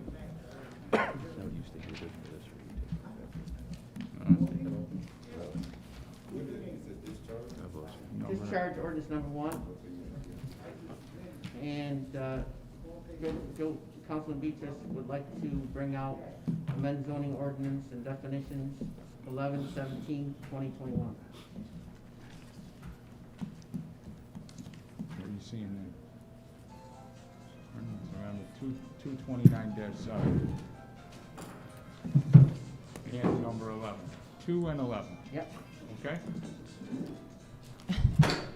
Anything else? Nope. At this point, the meeting. So as long as we have time, can we discuss those last two that Joe wants to bring out? Sure. Yeah. So the planning board unanimously recommended that we not change the supplemental regulations, including, they heard from Danny Koza, who believes that the new supplemental regulations that we passed last February ought to stay in place. He Okay. thinks that our chicken problem will get worse if we do this. So after talking recently to the administration and to Danny Koza, his stance has changed a little bit.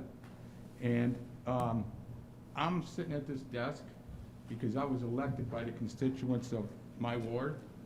And I know we all talk here about people and referendums and what people want.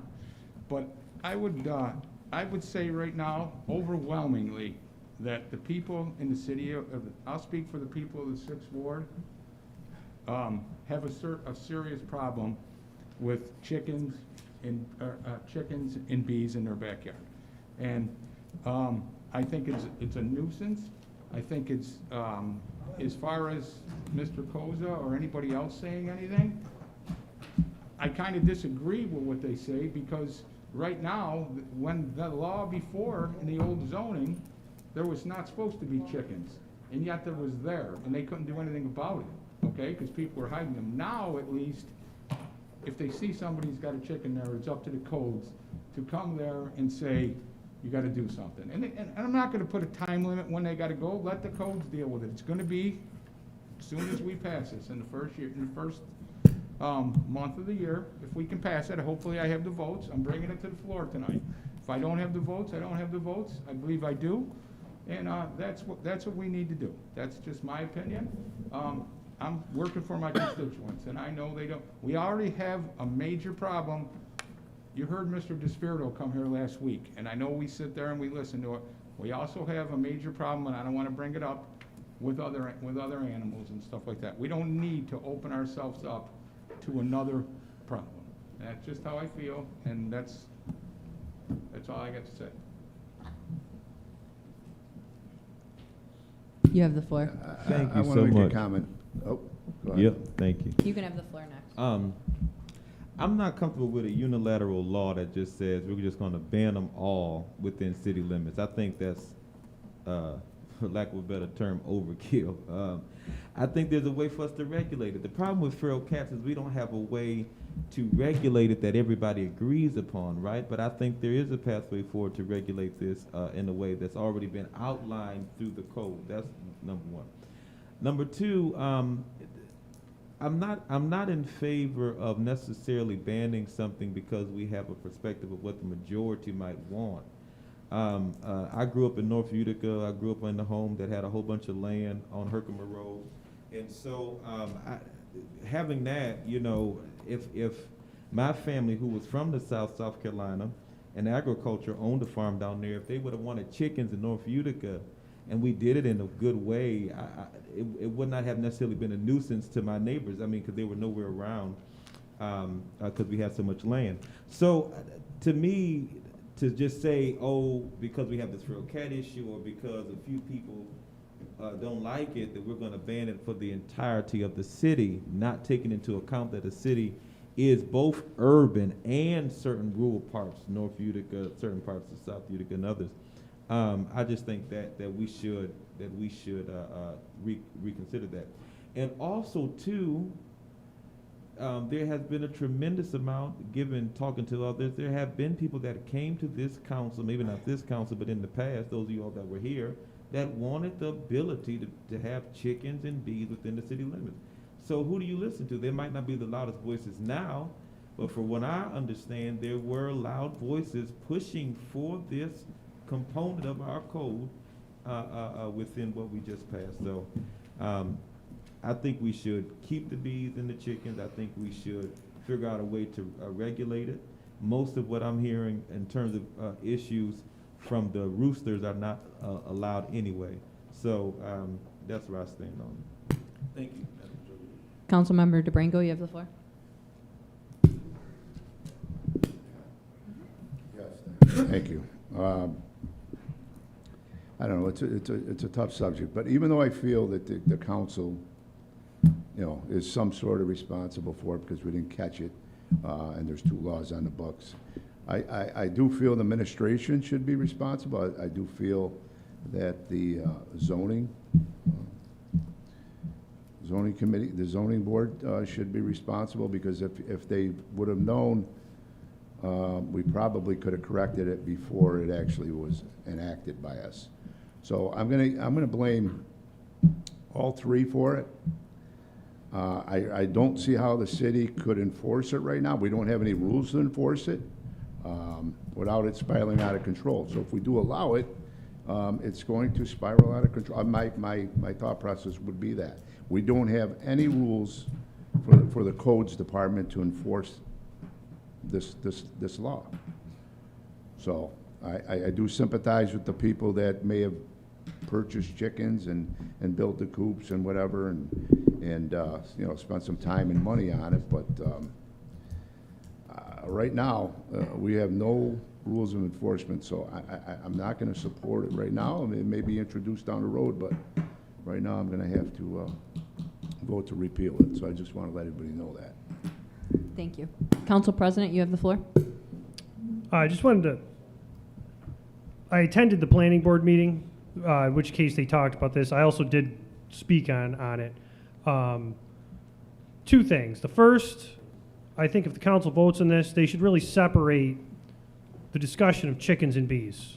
One, because if you are doing beekeeping in your backyard, that absolutely does spill over into your neighbor's yards no matter what.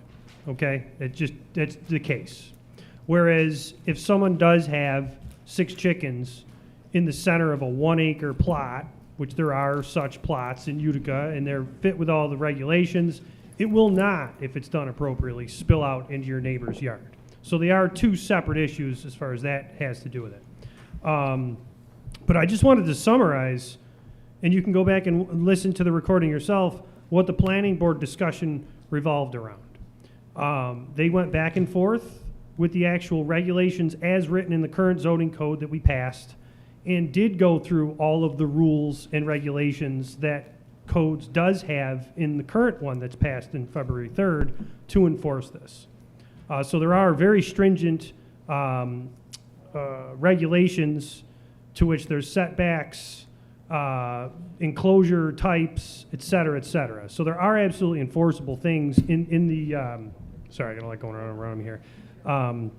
In the February 3rd zoning code that currently sits. And then the discussion with codes, Danny Koza, they point blank asked him, and they read the current old ban, and they read the new February 3rd passed zoning ordinance. And they went through it, and he point blank did say the newer one that was passed on February 3rd would be easier to enforce, and it would also give the codes department a way to go to the people who are hiding them currently if they're doing building inspections and they find them in the garages and basements, et cetera, and tell them, look, you either comply or they're gone, and we're coming back to get them. Now, we can interpret any of that, but that's the summary of what happened.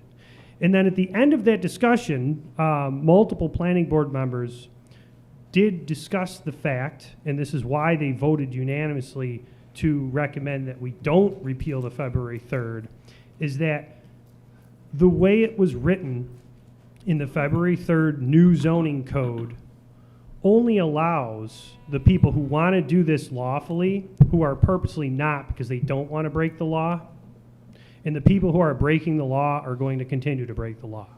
So by repealing what is in the February 3rd zoning ordinance, the only people you are keeping from doing things are law-abiding citizens, and you're not going to stop the people who are hiding it in their basements and garages as it is right now. So that's the summary of the discussion they had, and that is why they ultimately recommended to the council to keep the February 3rd.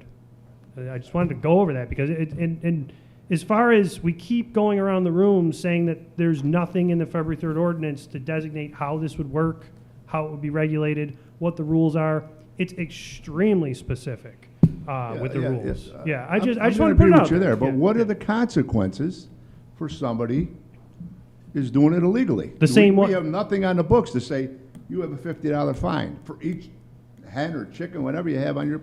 We have nothing there for the codes to enforce. We can tell them, okay, get rid of them. Do the codes go in there and take them and put them in their vehicle and drive away? That's what they do right now. There is nothing No, there. that is what they're doing right now. And that's There why is I nothing there. And that's why I wanted to mention that because Councilman Beatrice mentioned we're not doing anything about it now. That is what they're doing right now. They are taking them right now. They are rounding them up right now. They are. Where they taking it? I think they, well, West Bush and South. as Danny Koza said at the meeting, typically when they cite somebody and said they're coming back, well, no, this is serious. What was stated by Danny Koza was typically when they cite people, they come back the next day Chickens and bees. and there's only feet and beaks left because they slaughter them. And then they Right just, in their yeah. backyard, they slaughter them. So when you're living next door, they're slaughtering chickens next to me. I'm sorry, I'm gonna bring it to the floor tonight. Okay, well, you can't do that with the new regulation, just like you can't do it with the old one. So I'm saying, But there's nobody. do what you want, but Mr. the reasons President, why we're there's doing it. Nobody to enforce it, either way. Okay, Thanks, Mike. thank you. Councilperson Friend, you have the floor. So I would actually go a little bit, I was also at that planning board meeting, and I would go a little further than the president did. What Danny Koza believes is that this actually forces the people who are going to insist on having chickens back underground. It's going to give them a reason to hide their chickens. There are people who are going to have chickens no matter what we do about it. The new February 3rd supplemental regulation gives them a way to do so responsibly. So I think that that's one really important point. Another thing that the planning board made very clear was that lots of people put lots of effort into this. The planning board, the Department of Urban and Economic Development. There was lots of human effort into crafting the new zoning code, and for us to just sort of, decide, sort of accidentally discover that there's something in there that it turns out we don't like and take it out as though it slipped in by accident. It didn't slip in by accident. No. Lots of people put lots of effort into intentionally, carefully crafting these particular supplemental regulations. Danny Koza was very clear that he believed it would actually likely make the problem worse. So that's one thing. I think it's grossly unfair to the people who waited, and I have constituents who waited until we passed the new supplemental regulations because they wanted to obey the law and do it the right way. They waited, And then they invested time and effort and money into doing this, and I think it's grossly unfair. In fact, I would assume that that given that we're not building in a full-throated grandfather clause, I would assume, but I would defer to council on this, that a judge would not be interested in upholding it in the code in those specific instances, since they actually invested money and time, et cetera. So it would be punitive to them. And then, yeah, and I guess that's what I'll say. The planning board was unanimous. I don't know why we ask them for their recommendations if they don't matter to us, you know? Well, Councilperson Miola, you have the floor next. I'm sorry. no, it's okay. I was just going to say, regarding the planning board, even though I just argued for keeping this, it is a recommendation. The council can do what the council wants. Okay. I also echo our president's statement, the council can do what the council wants. I represent the 4th district. We got council members that represent districts and at large here. You know, for fun, I tried to poll this thing and see what my people would say. They looked at me and they laughed. Of course, they don't want chickens and bees within the city limits, especially with a person next door. So the majority of the 4th Ward, if this went through a referendum, I'm only speaking for the 4th Ward because, well, I did some North Utica guys too, but the majority of them said absolutely not. And I'm voting for the people who I stand for, the people of the city of Utica and my 4th Ward. They don't want chickens and bees within the city limits. Thank you. Councilperson Friend, you have the floor next. I'll defer to council. Thank you. Okay, so, but what about the other subset of people who say, I mean, this is why I don't, you know, we get into these things where I represent X, Y, and Z, but do we ignore the real reality of the numbers of people? You were here before me 2 years ago. You all said that folks came to this council and spoke about chickens and that had folks coming to discuss about that agriculture part. Do you just ignore that? I mean, if you're okay with just ignoring that, I'm not. If there's a pathway forward, I do agree with Galimi, President Galimi, that the question at hand should be split between chickens and bees. I do think that bees spill over, right? I don't know the complete aspect of that, but to just unilaterally say no chickens at all, I think we talk about quality of life. I think it denies people who want that type of thing in their area. And it's not just one subset of people. You'd be surprised the folks in Cornhill from the south, like I said, who want to keep chickens and things of that nature. Councilperson Friend. Thank you. Just two very quick, amendments to what I said. One is that Commissioner Phillips has offered us a regulatory path forward, which is that this could be permitted, and if it were permitted, that would give codes officers the rights to enter the property to make sure that in fact there were no roosters, to make sure that there weren't too many, to make sure that the regulations as described in the supplemental regulations were being met. That could be a very simple $20 a year, $30 for 2 years, issue them a permit, and then we have the right to go on their property and make sure that they're following the rules. So I think that that's important. I also want to say that I sent out 2 newsletters in a row way back last spring to over 600 people and got not a single response from anybody saying, what did you do? That's terrible. I really object to that. So I don't think that I haven't got any reason to believe that anybody in South Utica objects to this. And in fact, like I say, I had constituents who were waiting for us to pass the regulation so that they could go ahead and safely, appropriately have a few hens in their backyard. And they are incredibly disserved by this new law. I just have one small thing to add. We're supposed to be licensing our dogs in the city of Utica. And I'm sure there's lots of people here who have dogs. How many of you have licensed your dogs with this city hall? You know what I mean? People are either going to do it or they're not going to do it regardless. That's all. Anything else on this? Corporate Counsel? I just want to make a comment regarding the ordinance number 2 regarding the definitions. I think there's just an error if you can strike a section out. We don't have to have a lot of time on it, but it says, so it says the production, keeping, or maintenance of plants and animals in urban or or developed areas, you should strike with animal production, keeping, or maintenance, and just add in the word is. It'll flow a lot better. And this isn't gonna touch rabbits, right? No rabbits. No touching our rabbits. That'll be Can we next, talk right? to No Mr. rabbits in the He's city. gonna bring it out, so we'll talk to Cypher. Yep. No rabbits in the city limits. Thank you. Okay. With that being said, meeting is adjourned. Is there a second? We got a little break. Second.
Holiday season's upon us, 7:02. I'm going to call this common council meeting to order. Clerk, please call the roll. McNeil, Burmaster, Friend, Miola, Moody, Beatrice, Williamson, Lemetico, DeBrango, all present. Please rise for the Pledge of Allegiance, followed by a moment of silence for the deceased members of the council.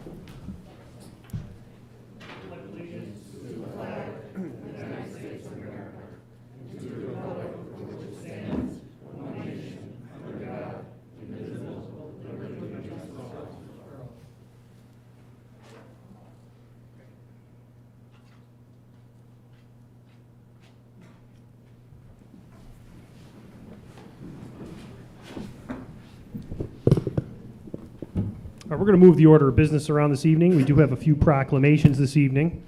However, first order of business is the minutes from the previous meeting. Do we have a motion, or shall we read the minutes? Okay, we have a motion to waive the minutes from DeBrango. We have a second from Burmaster. Any opposed? Okay, the minutes are posted on E-Code 360, and they've been accepted by the Common Council. We have no Common Council guests this evening. We do have a public hearing. However, it has been canceled, and we will be re-voting on the properties that were during the public hearing this evening. So that's now closed. So I'd like to move on to the proclamations. The first one this evening is a proclamation to honor Lieutenant Star Wooden. Councilman. Lieutenant, can you and all your guests come up to the front? We want to honor you properly.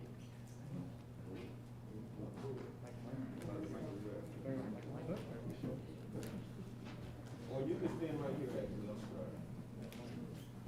You can do the proclamation.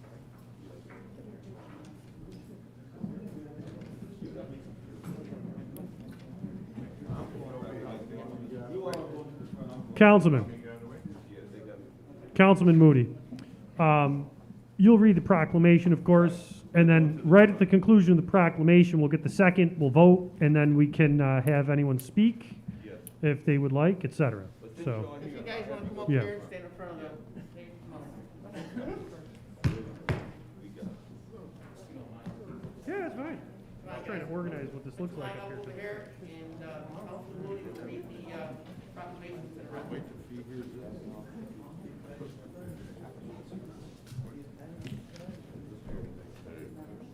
Star, how you doing?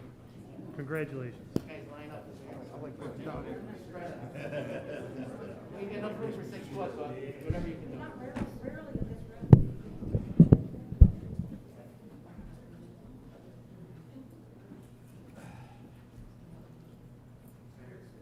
Ready? Ready. Ordinance in honor. First of all, it's an honor to read this. I think it's a historic moment for our city and for everyone. We often talk about role models for younger generations, role models in particular for young kids of color. And Lieutenant Wooden, you represent that. You are not just a star, even though by name, but you are a star of a person. And you are definitely an icon, and your historic promotion today is something that will live on, and people will be able to record your name in the books of history for the city of Utica. So before we even begin this proclamation, thank you for all that you do, and thank you for being a star for all of the kids, not only in Cornhill, but all over this city.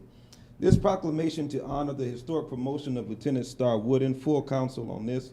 Whereas on December 3rd, 2021, Star Wooden was promoted to the rank of lieutenant in the city of Utica, Police Department, making a doubly historic achievement, as she has been the highest ranking woman and African American officer in the history of the department. And whereas Lieutenant Wooden was born and raised in Cornhill, neighborhood of Utica, attended Utica City schools throughout her life, graduated from Proctor High School, and later earned her bachelor's degree in engineering from Buffalo State College.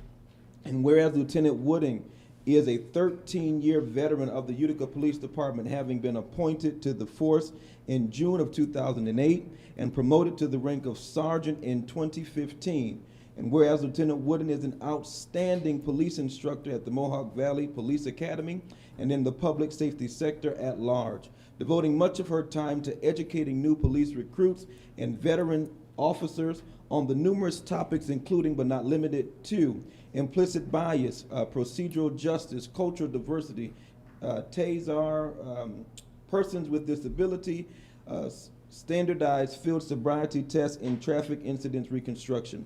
And whereas Lieutenant Wooden is a respected leader within the Utica Police Department due to her loyalty and commitment to the profession, she is a great representative for the Utica Police Department and is well liked by everybody throughout the city who has had the pleasure of interacting with her and getting to know her over the years. Now therefore be it resolved that the Common Council of the City of Utica honors the historic promotion of Lieutenant Star Wooden and salutes her achievements earned through hard work, dedication, and commitment to public service.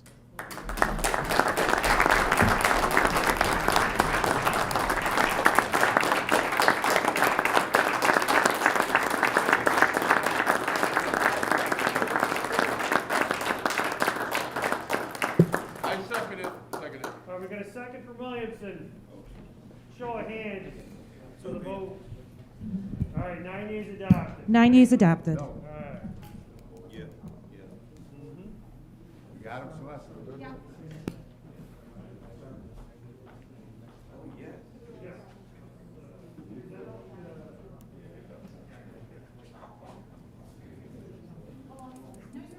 Well, normally the mayor does it on behalf of the city, so I can't do that part.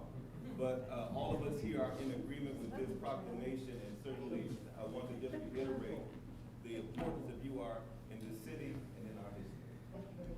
I just said that, Marco. Yeah.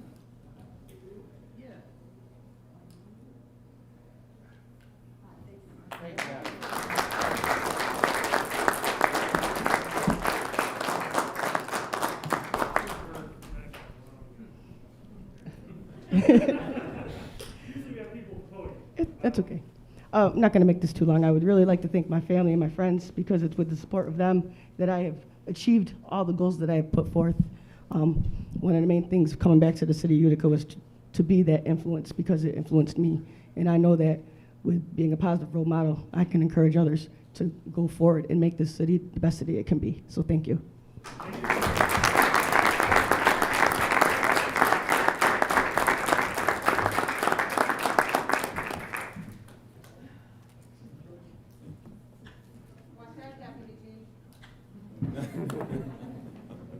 Absolutely.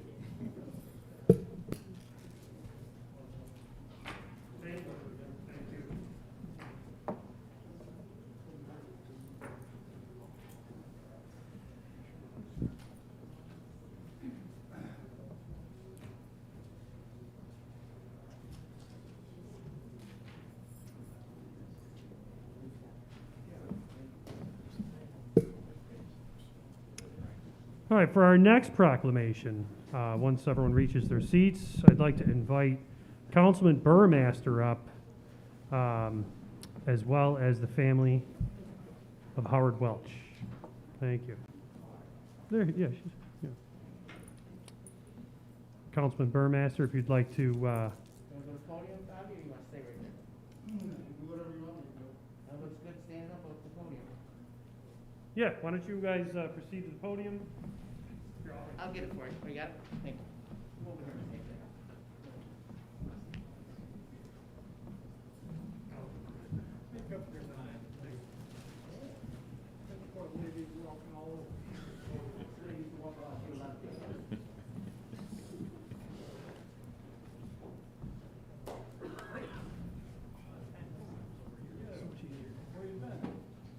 Must be the last meeting of the year.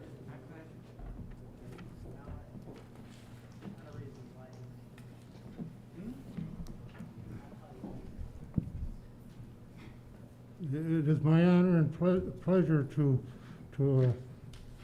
proclaim this proclamation to the family of Howard C. Welch. We're on Thanksgiving Day, November 25th, 2021. Howard C. Welch passed away. He leaves a legacy unmatched in government and community service in the history of the city of Utica and the county of Oneida. And whereas Howard served as a member of the City of Utica Council for 26 years and as a county legislator for 2 years, he served the people for the Second Ward with sincerity and dignity throughout his personal and public life. And whereas councilperson, legislator, and Second Ward Republican chairman was proud of his Irish and German heritage, he was a member of the Ancient Order of Hebrides. I hope I said that right. Hibernians, thank you. I lost my train of thought. The Cobra Ducan O'Leary Irish Group and the Utica Manicourt Order of Hibernians. He was a loving partner, father, grandfather, a true gentleman, and represented it. His generosity as the owner and operator of Welch's Bike and Ski Shop is well known, and he was the founder of the Bikes for Kids program that provides free bicycles for children in need. Now therefore, be it resolved that the Common Council for the City of Utica joins with his surviving partner, his children, grandchildren, extended family, in mourning the loss of a gentle servant of the people and one who gave such much of himself to the people of the City of Utica. Is there a second? Second. All right. Thank you very much. Thank you.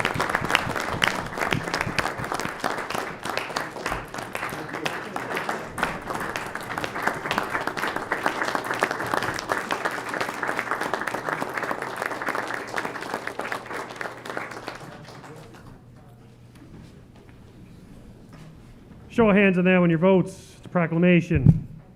Thank you. 9 yeas All right. adopted. Thank you. All right. Would we like to do the proclamations for the council people now, or do you want to do that at the end of the evening since they are, what do you want to do? Council? You want to do them now? Okay. So we have 2 more proclamations this evening. We have a proclamation to honor Council Member Maria Pezzolинella McNeil. We also have a proclamation to honor Council Member at Large, Jack Lemetico. Does anyone from the council want to read these? Or would you like me to read them? I like to read Jack. All right. What do you got, Jack? Okay, no, go ahead. Okay. I wasn't sure. We'll start with, oh, Frank's doing Maria's. All right, perfect. Thank you.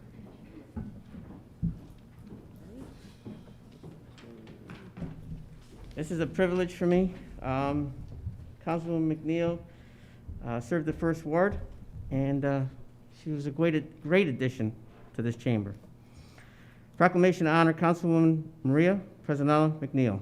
Whereas the Common Council of the City of Utica does hereby recognize and bid farewell to the council member who has served the citizens of the City of Utica and the citizens of the Councilmanic District 1, and twice designated majority leader of Utica Common Council.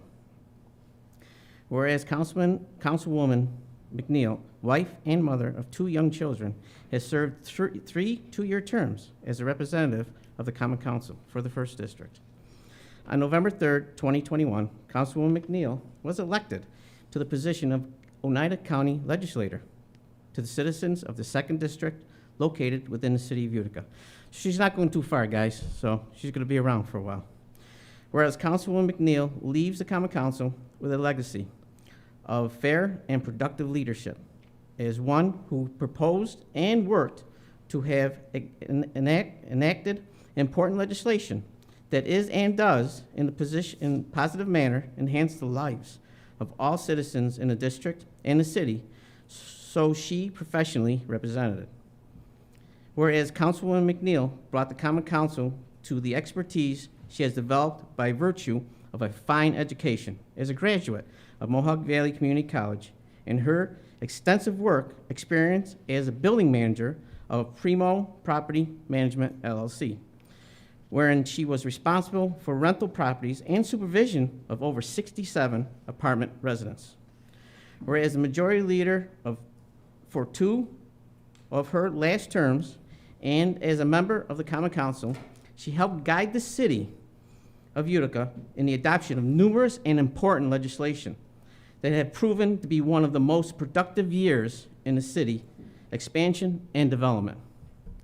Now therefore be it resolved, the Common Council of the City of Utica does recognize the important impact her representation and she had on our lives for our citizens of New York, and will continue to do so in her elective office as a member of Oneida County Board of Legislators, 22nd District of the City of Utica.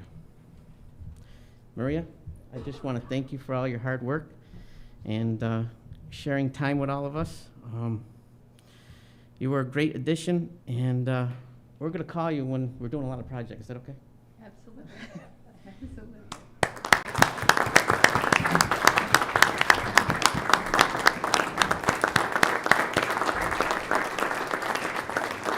Wait a minute, you're going to move. Get a camera.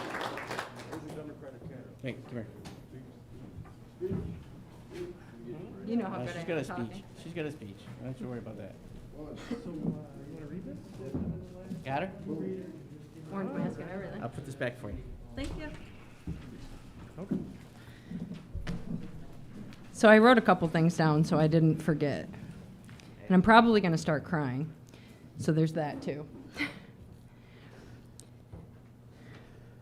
First, I want to start off with saying thank you to all of my constituents for voting for me over the years. I'm truly humbled by your continued support. Without you, I couldn't have represented this district or a city I love. Throughout the years on the council, there have been many members that have come, gone, and passed on, but none of them will ever be forgotten. I'd like to thank all of you for your help, your guidance, and your ability, regardless of what side of issues we are on, to always put our city first. DeBrango, I honestly feel like you should renegotiate who gets to speak first at council meetings so that you can talk more. I've always admired the way that you speak from your heart while being direct, concise about any issue that's at hand. Jack, well, what can I say? The city, I truly believe this time got it wrong, and we'll be at a loss for not having you represent it. I have no doubt in my mind that you will find another way to serve this great city and look forward to seeing what's next for you. Williamson, thank you for preserving our parks and the history of the city. You are teaching our youth to have pride in our city, to literally and physically help it grow. I don't even know what the count is at this point with the amount of trees that have been planted in the city at your hand. It's commendable and honorable.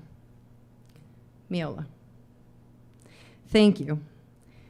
The amount of knowledge you've given me and phone calls you've taken from me, no matter how bizarre or off the wall the ideas that I have, I come to you with over the years, you've always been objectively helping me, and I can promise you that once I take my newly elected seat on the county, this will not stop.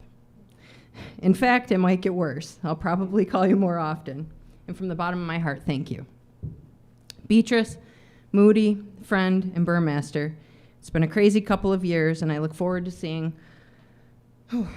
you all continue to shape, grow, and protect our city. Judge, I consider it an honor to have been able to work with you over the past 6 years. I respect and cherish our friendship more than you will ever know. Melissa, crazy ride, huh? Thank you for taking that leap of faith with this council 2 years ago. We all have truly benefited from having you and David by our side. The city's clerk's office is more organized and efficient than it has been in years, and that's all due to you and your leadership. You are the exact reason why people should not be afraid of change. Last but not least, to my husband, my very patient husband, and children, thank you for allowing me to do what I truly love every day of my life. No matter what adventure I put my mind to, you're always there to support me, lift me up, and to be the best version of myself. And I couldn't do it all without all of you. I love you all so much. They're not here because it's bedtime for my children. And there's one piece of advice I'd like to leave the current council members, as well as the ones coming on. This is something that was taught to me by Councilman Bill Phillips, and it'll always stay with me and I'll never forget. The skill is to hold your opinions to yourself until everyone has spoken. This does two things. One, it gives everybody the feeling that they have been heard, and it gives everyone else the ability to feel that they have contributed. And two, you get the benefit of hearing what everybody else has to think before you have to render your opinion. The skill is really to keep your opinions to yourself. If you agree with somebody, don't nod yes. If you disagree with somebody, don't nod no. Simply sit there and take it all in, and the things you're allowed to do is ask questions, so you can understand what they mean and why they have the opinion that they have. You must understand from where they are speaking from, why they have the opinion they have, not just what they're saying. And in the end, you'll get your turn. Sounds easy, but it's not. Thank you all so much, and God bless.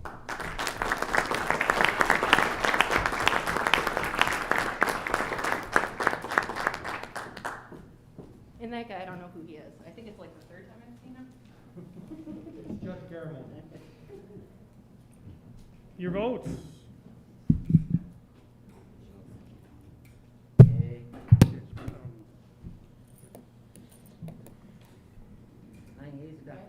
Nine yeas adopted. All right, we're good. All right, Councilman DeBrango, you have the floor.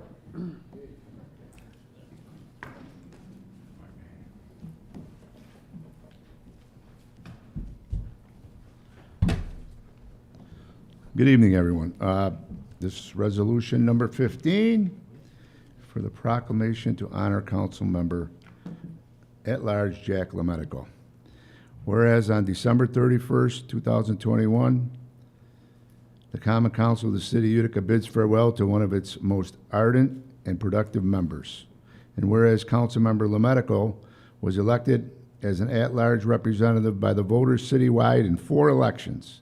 During his 8 years on the Common Council, he brought the council his enormous wealth of a man of the United States military, the state of New York as a parole officer, and as one who had a vast experience in having been placed in many parts of the world where chaos prevailed. And whereas Councilman Lemetico is first and foremost a Utican. He graduated from Thomas R. Proctor High School and received continued education at Herkimer County Community College, SUNY Technical Institute, and Regents College. In 1974, he enlisted in the United States Air Force and served as an air traffic controller. In 1985, he attended the U.S. Army Officer Candidate School, graduated, and was commissioned a second lieutenant. This was the beginning of a 34 years of military service that saw him be promoted from second lieutenant to a retirement as a lieutenant colonel. During those tumultuous times, he activated to serve in Saudi Arabia, Southern Iraq, Bosnia, and Manhattan at the time of 9/11. During these times, and in 1994, his employment with the New York State Division of Parole, he retired from that position in 2019. With the parole office, he was tasked with the monitoring of the guidance persons released from New York prisons who resided in the area. This meant he was in constant contact with persons who had committed what is called minor crimes, as well as the most dangerous persons who had committed violent crimes, even murder. He earned a reputation of a parole officer as one who was fair and understanding, but whose primary duty was to protect the public. Whereas Councilman at Large, Mr. Lemetico, brought all of his vast experience and background to the Common Council, he was noted for his support of legislation concerning police, fire, and public safety. He also was one of the one who championed those who have been less fortunate in society, and sponsored legislation that he felt would better their lives as a citizen of the city of Utica. Now therefore be resolved that the Common Council of the city of Utica, on behalf of the citizens of the city of Utica, say farewell and thank you to a person who has dedicated so much of his life to service to our citizens of Utica, to the people of the state of New York, and lastly, for the outstanding service for his country. Jack? Thank you.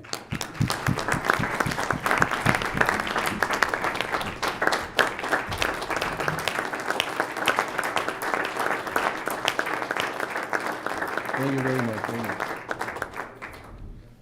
Well, I didn't write a speech because Judge is taking me to dinner after, and I'm trying to make it real quick here. So, but anyways, it's been a great 8 years. It went quickly, but it's one of the high water marks of my life is to serve the city of Utica and to serve my country and my state. I'd like to thank all the citizens that voted for me. I'd like to thank all my friends, my family, for supporting me all these years. We have a great council here. So I leave you with this. Let's keep doing what we're doing. And I love this city, and I love my country, and I will continue for the rest of my life to try to serve it. So I'll thank you very much.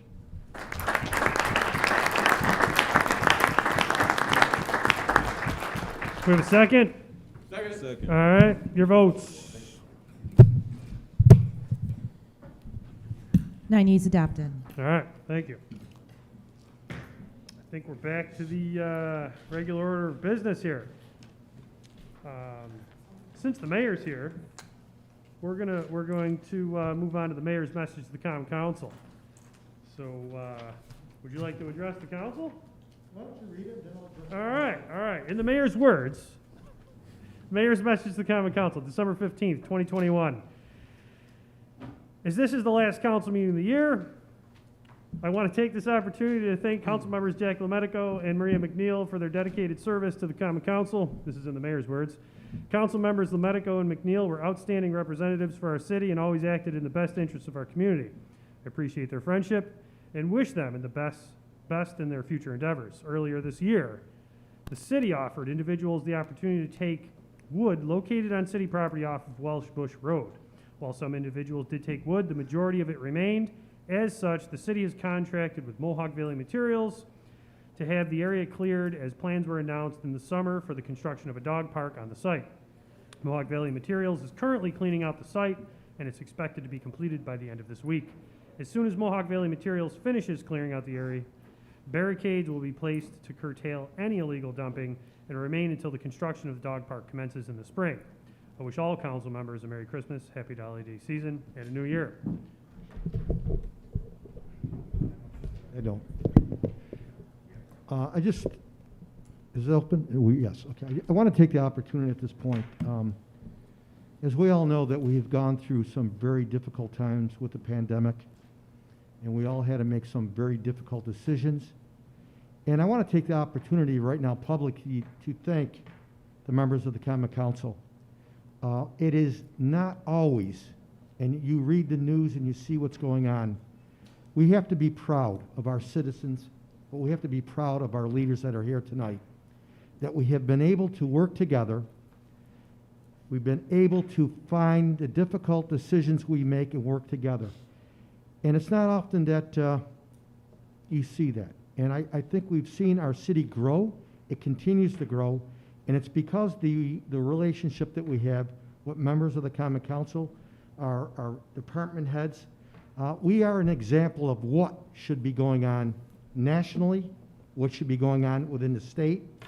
And I want to thank each and every one of you, members of the Common Council, because it's not always easy making decisions. And when you make decisions, we all have opinions, and I respect your opinions. But at the end of the day, the facts drive the narrative. And that's what we have done in this city. We have been making decisions on facts, and you are due to be congratulated, because it's not about a Republican or a Democrat. It's about a Utican. And we have shown over the last years with the leadership of this Common Council that we stand above and beyond many other municipal governments. And I want to take the opportunity to first, that Maria, you're going to be leaving. You have done a tremendous job as a majority leader because you are a leader. You have taken the bull by the horns. You have brought people together. It's truly going to be a loss for us as far as the Common Council, but it's going to be a gain for us for the county. And I'm sure you're going to be that champion that you always will be. Jack, I don't know what to say because you are a man that stands above so many others. You are a man that, as a veteran in the Army, you fought for our country. You came back and you were with New York State Parole. You were an outstanding husband. You're an outstanding friend. You have dignity, respect, and you love. We may not always agree, but you always had your heart in the right spot. And I have to echo what Maria says. It is a loss for our city. And I truly will miss you, but I will guarantee you I will call upon you because you are an asset for the city. And I want to take the opportunity to thank everyone who's here, who's listening, to have a very Merry Christmas, to have a happy holiday, and a very blessed New Year's. May we continue to grow, may we continue to work together, and may we continue to be what we are, the best little city in America. Thank you.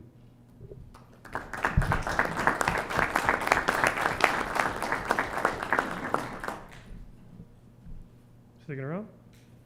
You want me to go? No, I was just asking. I didn't know if, okay, very good. I just need this though. All right, let's see. Yeah, I'm good. All right, next order of business, I'm gonna move on to miscellaneous communications and cash reports. Do we have anything this evening, clerk? Yes, we have the City of Utica cash report for November 2021. The total is $53.087 million, received and filed. All right, and public comment period is next. Al LaSalle, could you please come forward?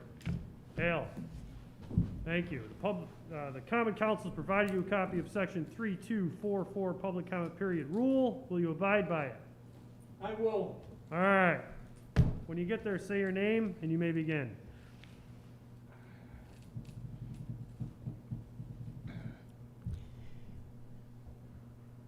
I'm Al LaSalle. I reside here in God's country, Utica, New York, on the west side. This is a good meeting, but it's a sad meeting. We're going to be losing two of our council people. I've gotten to know Jack real well. Security was his big issue. He wanted to make sure that the people that came here, left here, and they were safe, and the council was safe. And the whole year went by, nobody got shot. So, thank you, Jack. Santa Claus told me he was going to come tonight. I met him outside. He says, I just can't make it, Al. I got to go, he says.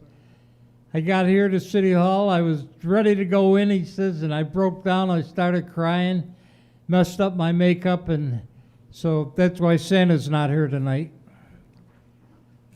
But you're looking at me kind of strange there, kid. I can't see far away, so. Oh, okay.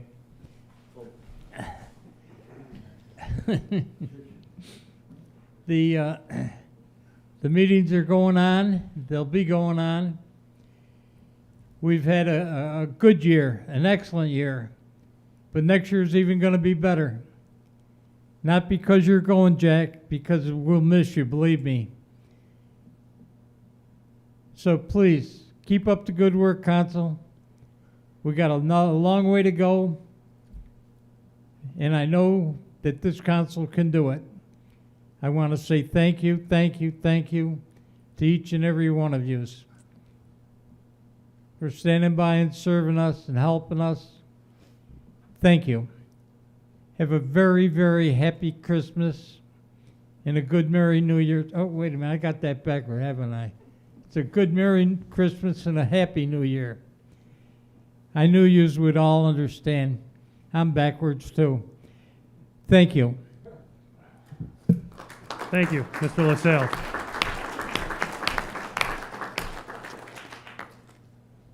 Next, public comment speaker, Alyssa Rader.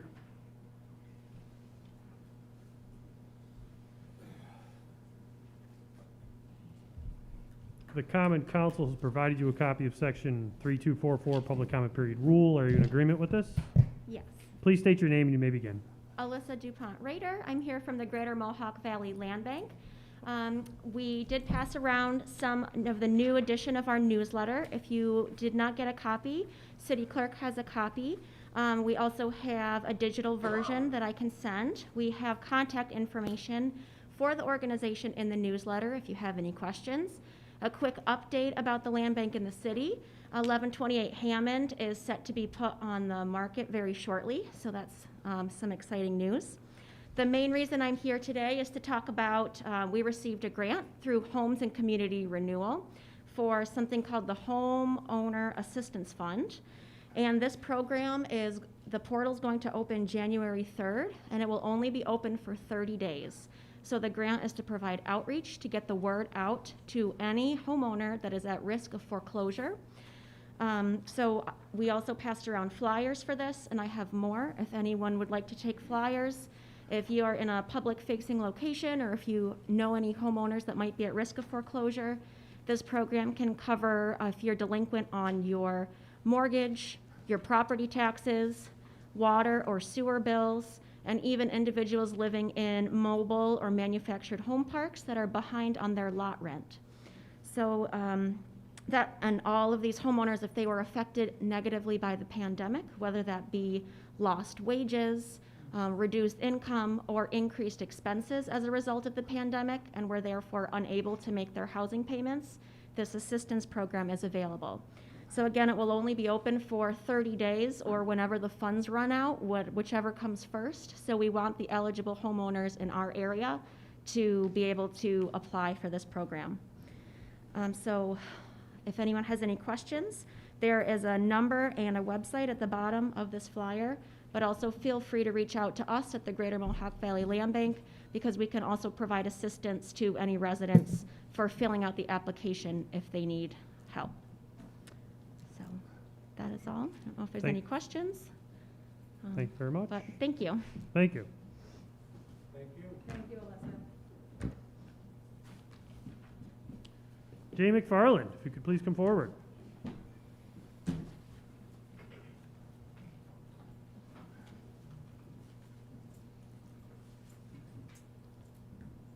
The Common Council has provided you a copy of Section 3244 Public Comment Period Rule. Are you in agreement with this? Yes, I do. All right, say your name and you may begin. Thank you. Jay McFarland, 120 Hawthorne Ave. Since everybody's in the Christmas spirit, I will have to go write it for what I witnessed the other day in our neighborhood. A couple cop cars came down my street, and all of a sudden, then they went across the street, and the gentleman went upstairs for about 10 minutes. And then about 10 minutes later, the fire ambulance showed up, and they brought the person downstairs and put him in the ambulance, and it was a very good situation there. There was quietness. There was not anybody disturbed. And I just want to pass on the good word to the deputy here to say the mental health is very important to me, and they did it very professionally. It was just a good thing that Jimmy did this, and I don't know the other officer that was there and the two firemen, but they made the mental issue in this city is bad, but everybody knows that's my passion. And with the good leadership of the police department, that was very well done. And you know that I don't pass out compliments, right, Mayor? Oh, you're smiling, okay. It's just a tribute to them go in there very professional, and they're not really trained to do mental health issues, but it was just a superb situation. And I just wanted to pass that off for Jimmy that's out here now, and I can't pronounce his last name, so. What's that? Don Zavon. Well, I don't want, at least I can do Iberian, but I mean, I can't do Don Zavon. But, so I just wanted to tell you that was very professional, and they made a situation that didn't even make the paper, and it was, but I just want to say publicly, we've got the finest police department and the fire department that handled this situation. So it's a tribute to these people. So chief or deputy there, and you know I don't pass out compliments either. So I appreciate it. Now, my 3 minutes are probably up, so thank you very much. Thank you. It was under 2. That concludes public comment period this evening. I'm going to move on to reports from the city officers and department heads. Corporation Counsel, Stephanie DiGiorgio. Nothing to report. All right, thank you. Have a nice holiday. Yeah, you too. Deputy Chief Noonan? Just on behalf of the chief and the men and women of the Utica Police Department, I'd like to thank Maria and Jack for all the years of support. You know, it was really appreciated, and you guys always had our back, and I know the chief and myself really thank you for that, and good luck in your future endeavors. But to thank Councilman Moody for his recognition of really this historic promotion at the Utica Police Department. When the mayor, myself, and the chief make promotions and we hire people, we choose the best people for the job. And Star is an outstanding employee. She's dedicated.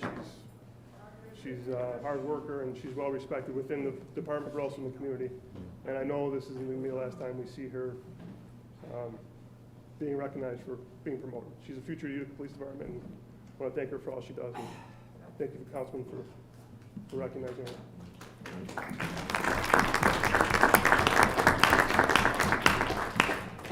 And to the rest of the council, Merry Christmas and Happy New Year. Thank you. That's all. All right. Thank you. Commissioner Thomas. I just wanted to add my own note of acknowledgement to our outgoing council members. You've been involved in a number of planning projects as well as economic development initiatives during your tenure here, and your involvement has been instrumental in moving many of those forward. So thank you, and best wishes as you move on from here. And Merry Christmas to everybody else as well. Thank you very much. Did Chief Ingersoll, is he still? He had to leave. Okay, thank you. I wanted to make sure.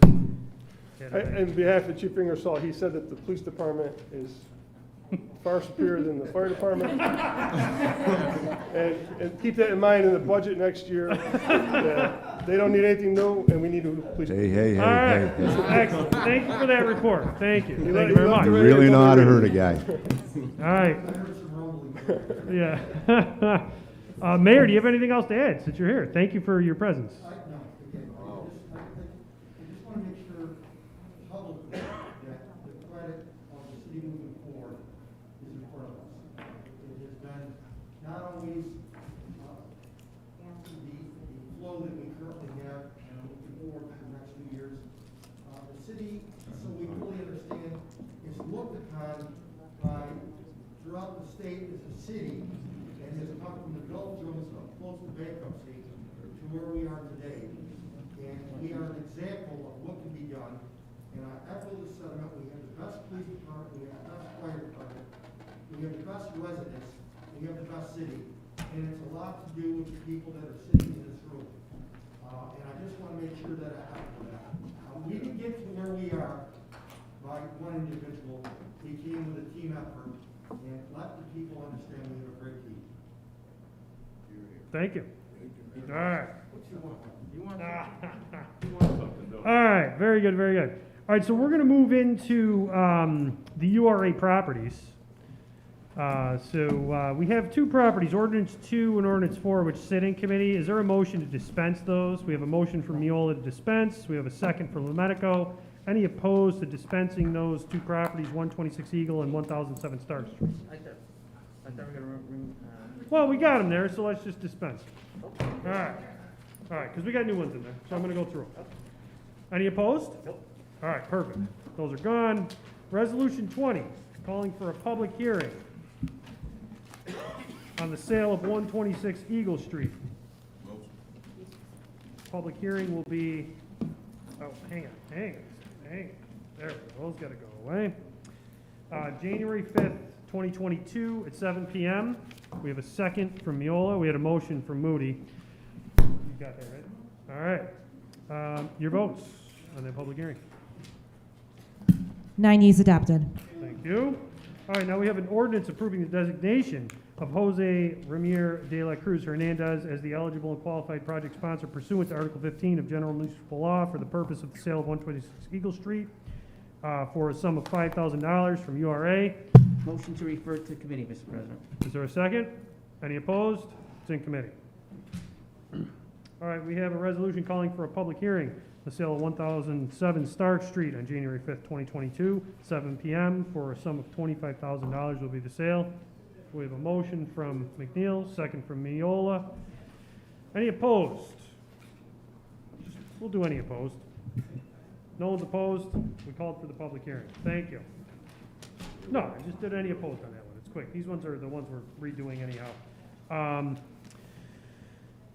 Ordinance approving the designation of Priscilla Alvarez Armijos as an eligible and qualified project sponsor pursuant to Article 15 of General Municipal Law for the purpose of the sale of 1007 Stark Street for a sum of $25,000. That's the sale. Motion to refer to committee, Mr. President. Second from McNeil. Any opposed to putting that in committee? All right, done. All right, those are the two previous ones that had to be rescheduled. It's like David Letterman, you know, I'm just gonna start throwing papers around. Yeah. All right, so Resolution 24, calling for a public hearing on the sale of 1319 Stu Bench Street and 1100 Schuyler Street. And all these public hearings will be called for January 5th, 2022 at 7 PM. To Ramon Collado for a sum of $500. We have a motion from McNeil, second from Moody. Your votes on this public hearing. 9 yeas adopted. Thank you.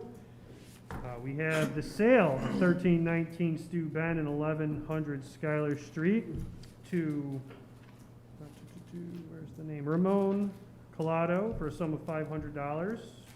Mr. President, I'd like to refer to committee. All right, we have a second from McNeil. Any opposed?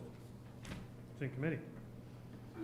All right, we have a resolution calling for a public hearing on the sale of 701 and 703 J Street for a sum of $12,000 to Congracia de Santa Rosalia Incorporated.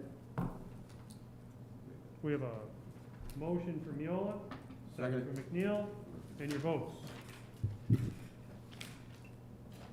9 yeas adopted. Ordinance approving the designation of Congracia de Santa Rosalia Incorporated as an eligible and qualified project sponsor pursuant to Article 15, which is the sale for the sum of $12,000. Motion to refer to committee, Mr. President. Second, we have a second from DeBrango. Any opposed? It's in committee. Resolution calling for a public hearing in the sale of 1110 Blandina Street for a sum of $20,000 from URA to Rehana Mient. We have a motion from Miola, a second from Beatrice. Your votes. 9 yeas adopted. Ordinance approving the designation of Rehana Mient as an eligible and qualified project sponsor pursuant to Article 15 for the sum of $20,000 of 1110 Blandina. Motion to refer to committee, Mr. President. We have a second from Moody. Any opposed? It's in committee. All right, that concludes the new URA properties. We're going to move into the other legislation. So I'm going to move on to remonstrances, appeals, and legislation from the floor. District 1, Majority Leader Maria McNeil, you have the floor. Thank you, Mr. President. At this point, I would like to pull ordinance number 8.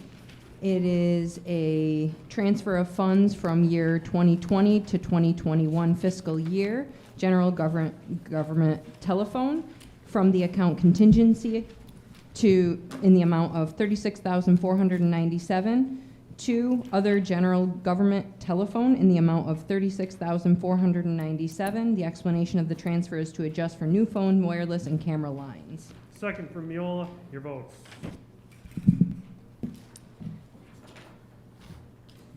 9 yeas adopted. Next, ordinance number 9, transfer of funds from 2020-2021 fiscal year, fire communication telephone. It's going from, a transfer of funds going from codes telephone in the amount of $5,000, fire communication other equipment in the amount of $9,570, police administration telephone in the amount of $7,450. It's going to fire communication telephone in the amount of $22,020. The explanation for the transfer is to adjust for unexpected cost for small items versus budget. Yes. Mule is the second. Your votes. 9 yeas adopted. Next, I'll move ordinance number 10. It is another transfer of funds for 2021-2022 fiscal year Parkway Rec Center equipment. It is going from softball supply material in the amount of $5,000, softball contractual in the amount of $4,000, and youth salaries in the amount of $22,000. This is going to Park Recreation Center for equipment in the amount of $31,000. The explanation of the transfer is to provide for new fitness and basketball equipment for the Parkway Rec Center. Second for Miola. Your votes. 9 yeas adopted. Next, I'll move ordinance number 11, another transfer of funds from 2021-2022 fiscal year, Section 8, from Section 8 office equipment in the amount of $7,000, Section 8 auto equipment in the amount of $500, Section 8 software in the amount of $4,000, Section 8 subscriptions in the amount of $500, Section 8 other miscellaneous expenses in the amount of $2,000, Section 8 workers' compensation in the amount of $7,077.75, going to Section 8 contractual in the amount of $21,077.75. Explanation for the transfer is to reallocate of funds needed to cover expenses and contractual service line throughout the remainder of the fiscal year for ongoing programs needed. Wait a second for Miola. Your votes. 9 yeas adopted. Lastly, I'd like to move resolution number 12. This will be full council. It's authorizing the sale of wine and beer to the Delta by Marriott. This is going to be for their New Year's Eve event that is going to be down on Genesee Street. It is going to be Friday, December 31st, 2021 from 7 p.m. to 12:30 a.m. And it is for Delta by Marriott. And the name of the event is Bank of Utica New Year's Eve. Second? Second.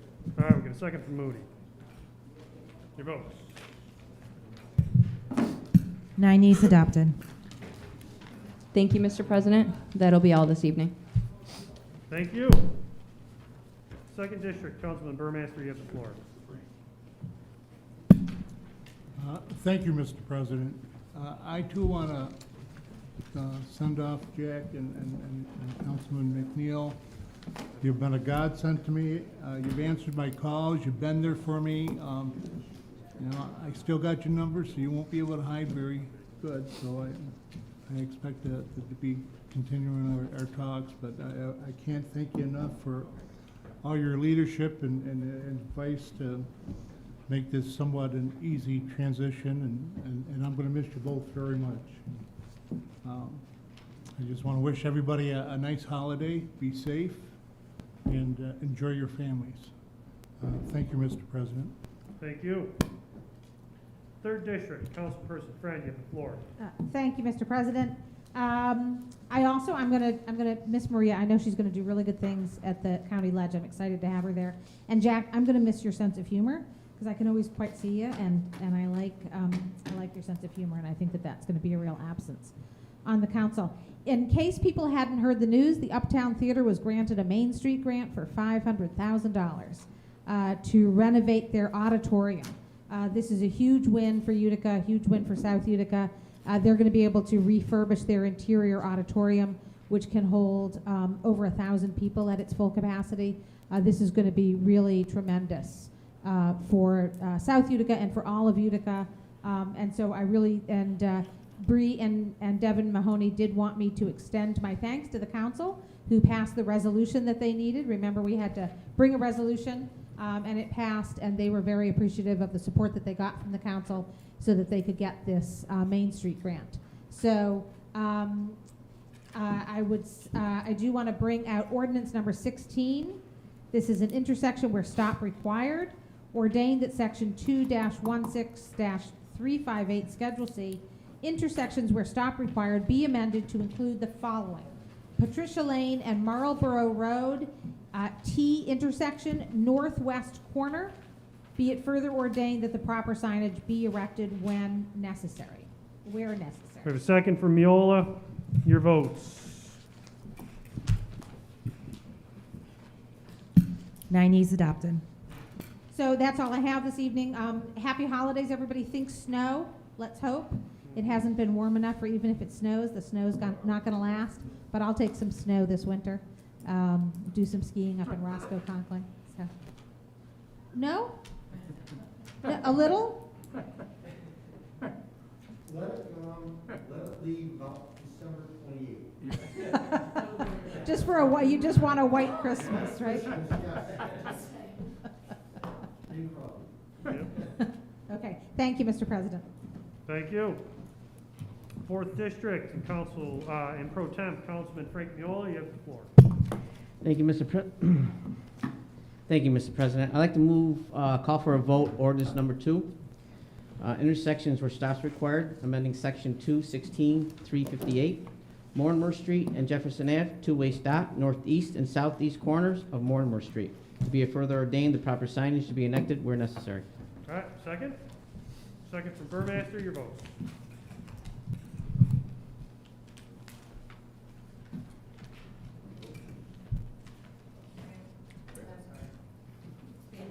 Nine yeas adopted. Mr. President, I'd like to call for a vote amending section 216-358, again, intersections where stops required, to slash South Street and St. Vincent Street, northwest and southeast corners, and put in its place St. Vincent Street and South Street, northwest and southeast corners of St. Vincent Street. Be it further ordained, the proper signage to be enacted. The signs are already there. Please contact our signing department. No action needed. Second? Second from DeBrango, your votes. 9 yeas adopted. Mr. President, I'd like to call for to vote Commissioner Deeds. To be it resolved, the Common Council does hereby appoint the following person of Commissioner Deeds of the City of Utica for a 2-year term commencing December 15th, 2021 to December 31, 2022. Our prior mayor, David R. Rafaro, 1011 James Street, Utica, New York, 13501. Second? All right, Lamatico's the second. Your votes. Almost thought no one was going to second that. 9 yeas adopted. Would have been a first this year. All right. Thank you, Mr. President. I'd like to move from the Finance Committee, ordinance number 9, establishing a reserve paving fund. This is a little reserve paving that the mayor and administration and the Common Council are putting together for additional paving throughout the year. Call for a vote, please. Is there a second? Second. All right. Any opposed pulling that from committee? All right, it's on the floor for the vote. Thank you, Mr. President. Sure.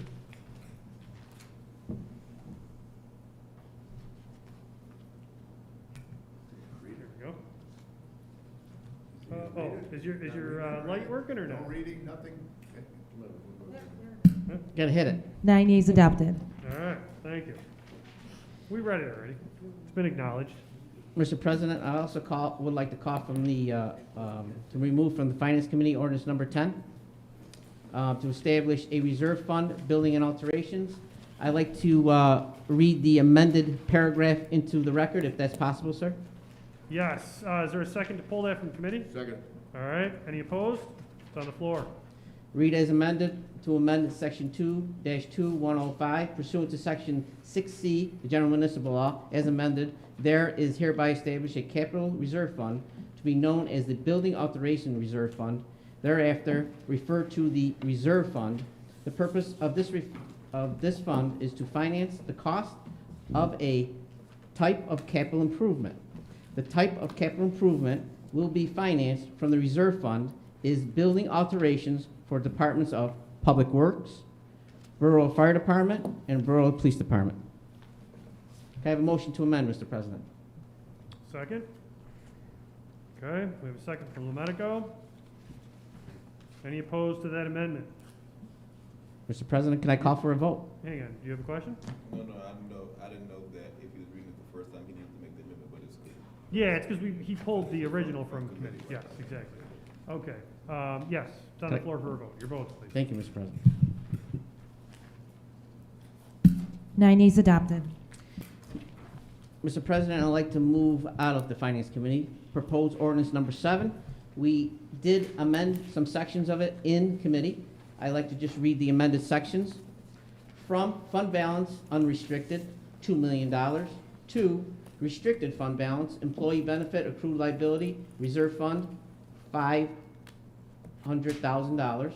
Restricted fund paving reserve fund, $750,000. Restricted fund balance, building alterations reserve fund, $750,000. The transfer would be unrestricted to restricted of purposes only, or the proposed only, noted.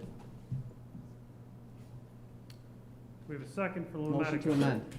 Oh, you're gonna do, okay. I didn't know if you were gonna do that one as read, but yeah. All right, so the motion is to amend the piece pulled from committee. There's a second from Lomatico. Clear the board. Clear the board, please. Any opposed to the amendment? Okay, no one's opposed to the amendment, so ordinance 7 is on the floor for a vote for a total of a $2 million transfer. Thank you, Mr. President.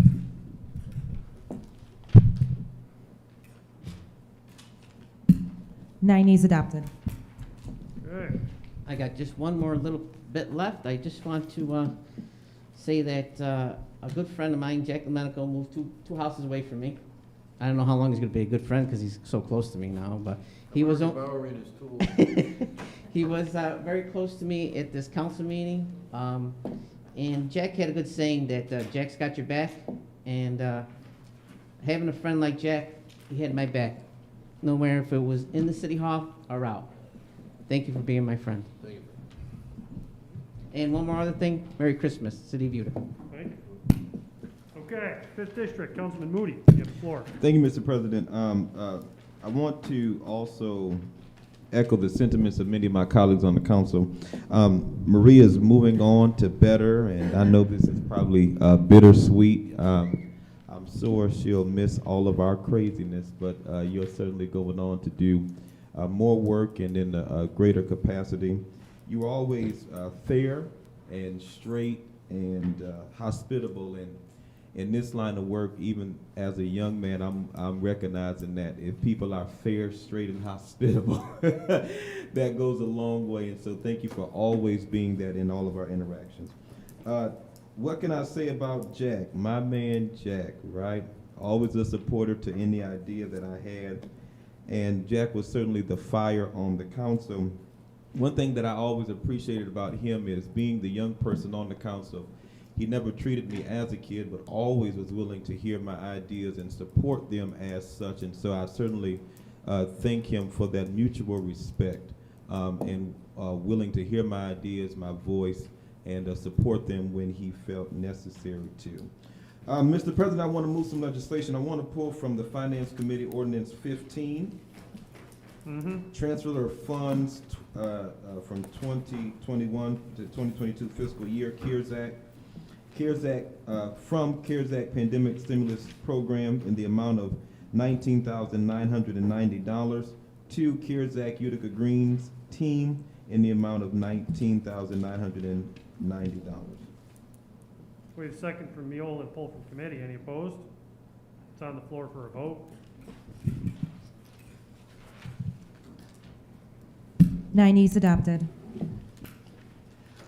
Move to ordinance number 1, intersections where stop required, be ordained that sections 2-16-358, Schedule C, intersections where stop are required to be amended to include the following: Mortimer Street and Taylor Avenue, two-way northeast and southwest corner of the Mortimer Street.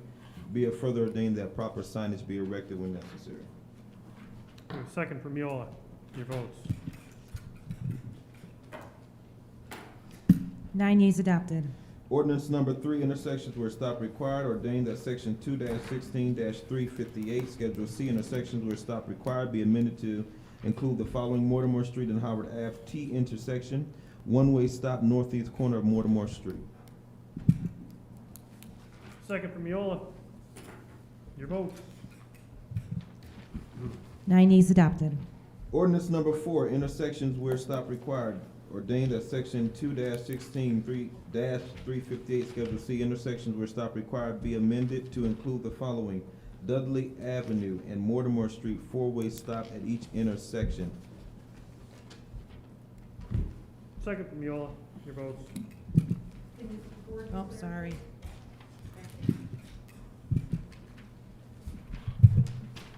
Nine yeas adopted.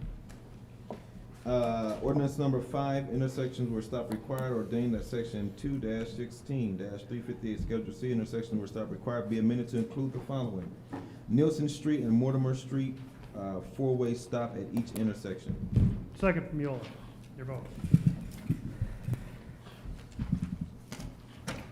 9 yeas adopted. That's all legislation I have, Mr. President. Again, holidays are coming. Continue to be safe. I hope you all are with your families, and that COVID-19 does not come in your direction. Looking forward to the holidays, looking forward to progress in our city. There are a lot of great things happening in Cornhill, and we'll share those at a later time, but I want to thank the mayor and the commissioner. Even though we pick on the commissioner oftentimes and ask him a lot of questions, he is helping to move economic development, and in particular economic development in Cornhill. So thank you for all your support and your help, as well as the mayor, and that's all, Mr. President. Thank you. 6th District, Councilman Joe Petras, you have the floor. Thank you, Mr. President. First thing I'd like to say is I'd like to thank all the residents of the 6th Ward who gave me the honorable opportunity to serve as your council person these last 2 years, and I'm looking forward to serving them for the next 2 years. I also want to thank all you guys, all my colleagues. I came off the street, I was a soda man, I knew nothing, and you guys all welcomed me with open arms, always answered all my questions. And I really, like I said before, it's an honor and a privilege to be able to sit in this chair and do this. I know my Father up in heaven is looking down and is proud of me, and I'm very happy to say that. And I couldn't do it without all of you. Maria, Jack, I'm gonna miss you guys. You always been there. The 3 council at large people, I have to say, I give you guys all the credit in the world for having the respect. If somebody called you guys about a problem in my area, you came to me and we worked it out together. I really appreciate that. That being said, I want to welcome Samantha and Katie, and I hope, you know, we all get along and we all do everything we have to do to keep moving our city forward. I'd also like to thank all the mayor and the department heads. You guys know that I can be a pain in the butt a lot of times with calls, emails, and I'm just doing my thing.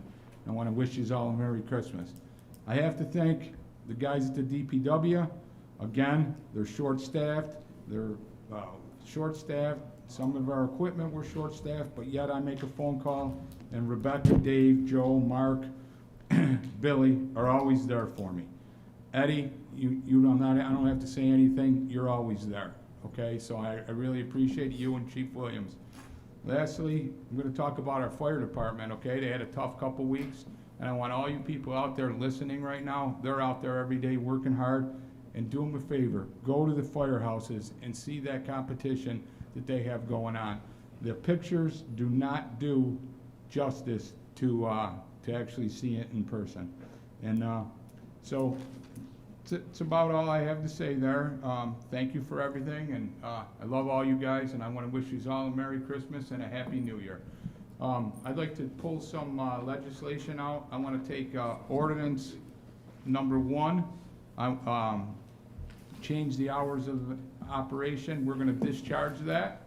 Motion to discharge, second from Miola. Any opposed? All right, ordinance 1's gone. Okay, and I'd like to take Ordinance Number 2, amend the zoning ordinance definitions.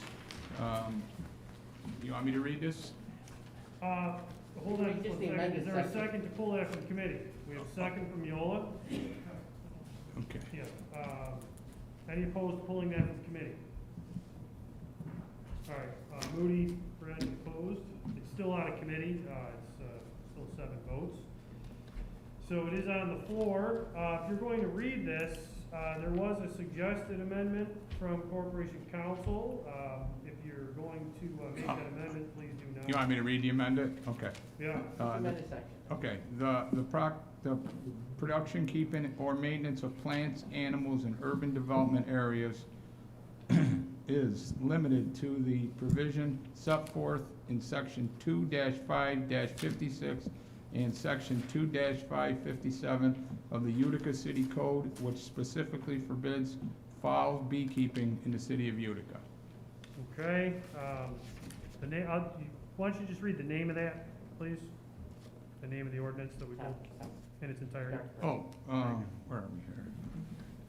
Department of Religious Common. Oh, an ordinance amending section 2-29-7 of the zoning law as to the definition of agricultural urban so as to be in conformity with the existing statute of the Utica City Code, section 2-5-56 and section 2-5-57.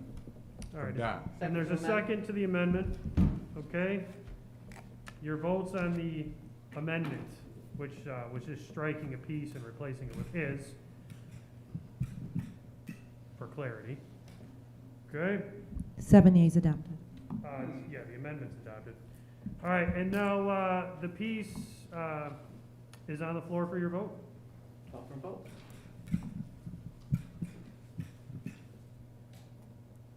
Seven yeas adopted. Good.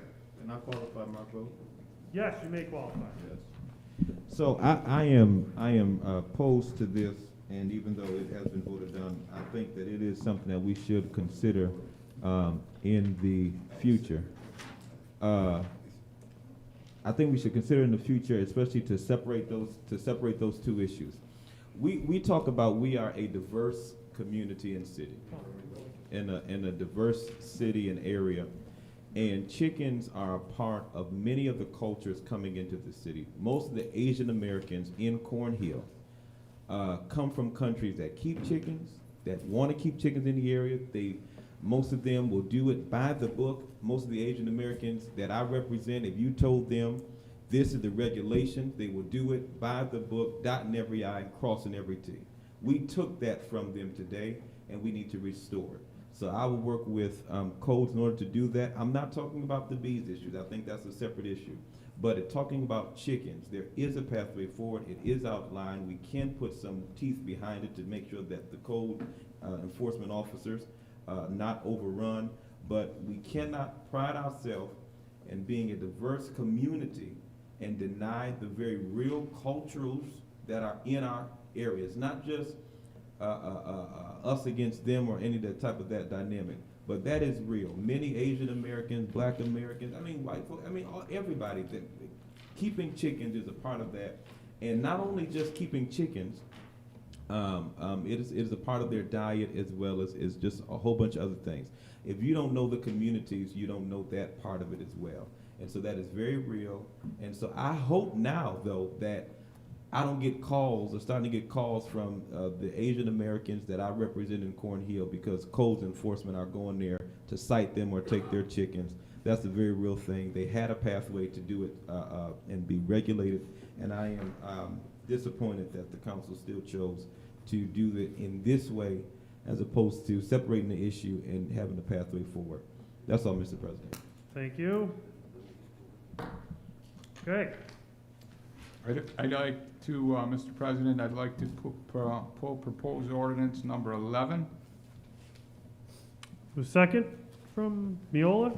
Any opposed to pulling ordinance 11 from committee? We have one opposed. All right.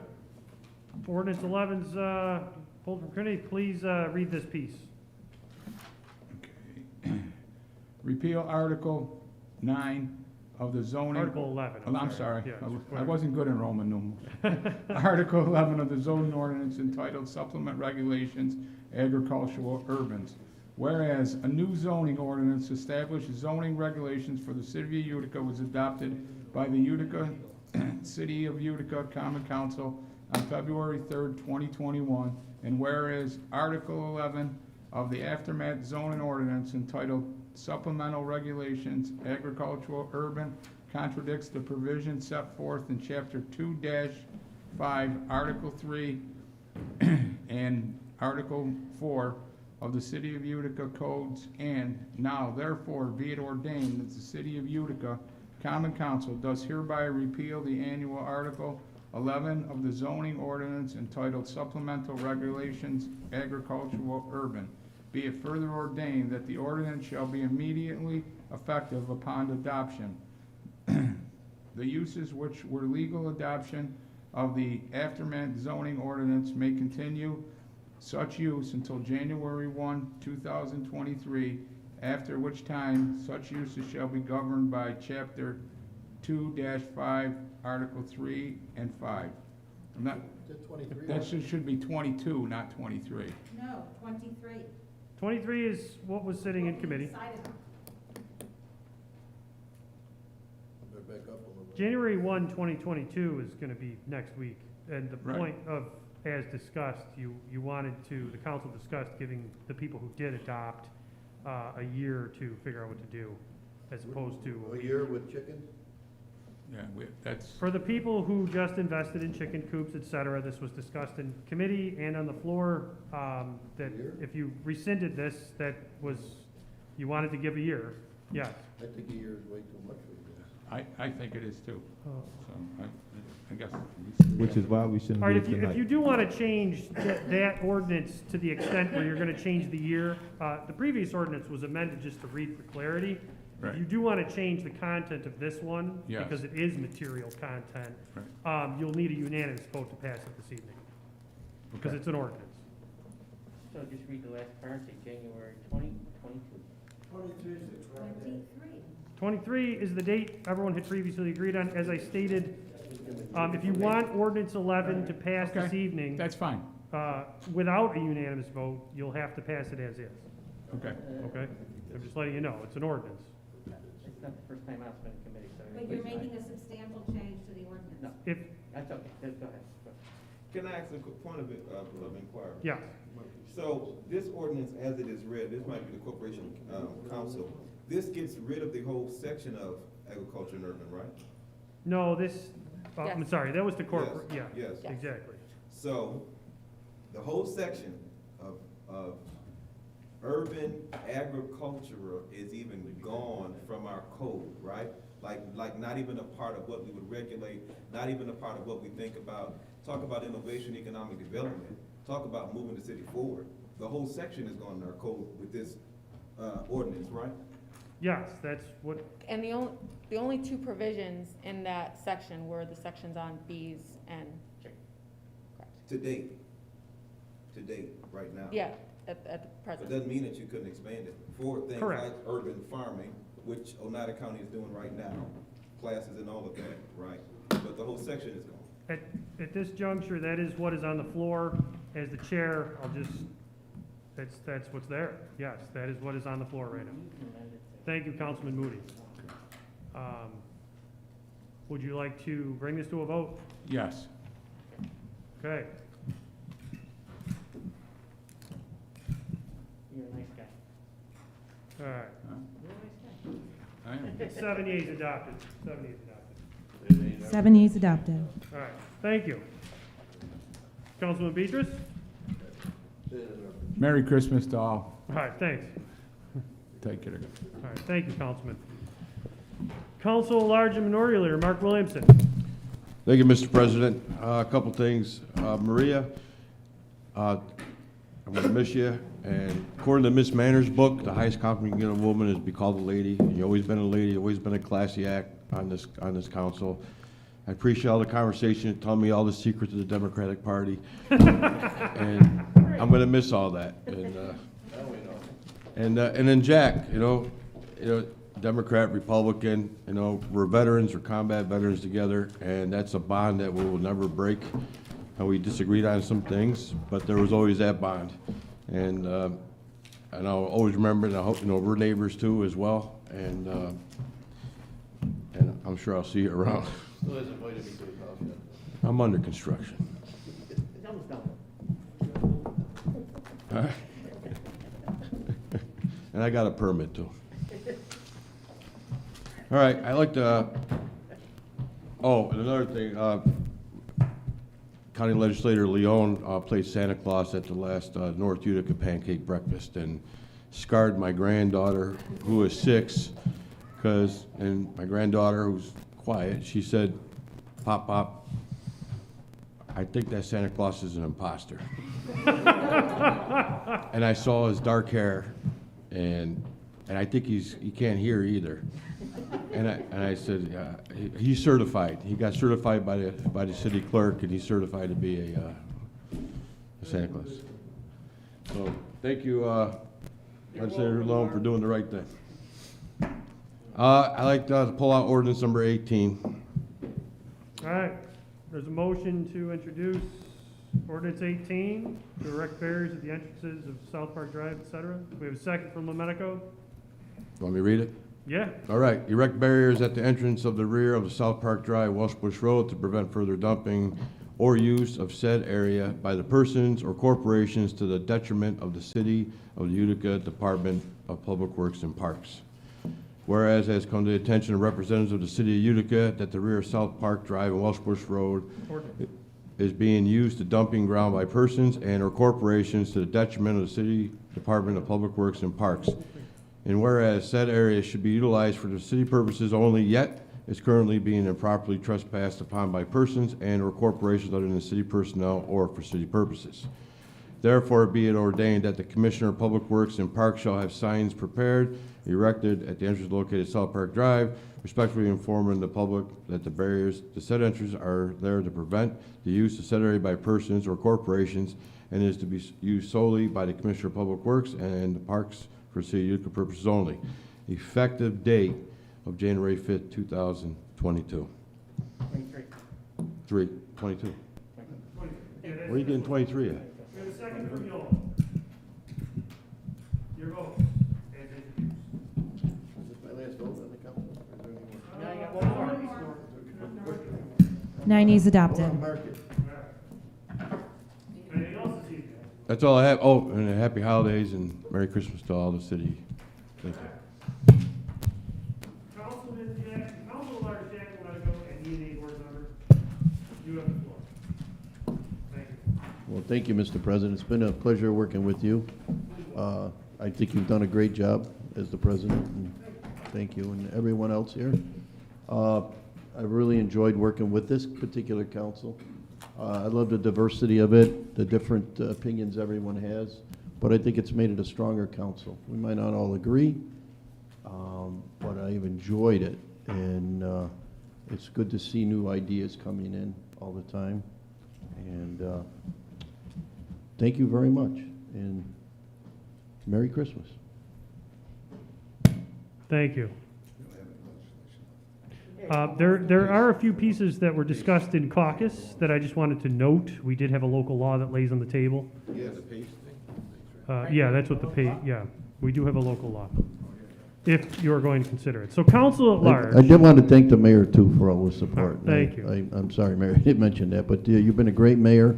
I think you've probably, in the last 50 years that I've been here, I can't remember a mayor that's done so much for the city, so thank you very much. Councilman DeBrango here. Is that the one for the parks? Sure. Oh, right here. All right, so council at large, Frank DeBrango, you have the floor. Anything else? All right, thank you, Mr. President. Maria, what can we say? Our majority leader, you held everything together. I relied on you a few times, more than a few times. I had great discussions. I appreciate what you did when I first got on the council, and I'm sure we're going to be in touch. I'm sure we're going to be talking, and hopefully make sure you take care of your district, and we got your back, and now you have ours. Jack, serving our country, our state, our city. You got a hell of a resume, and I didn't know you when I got on the council, but I built a good friendship there, so I appreciate your service as well.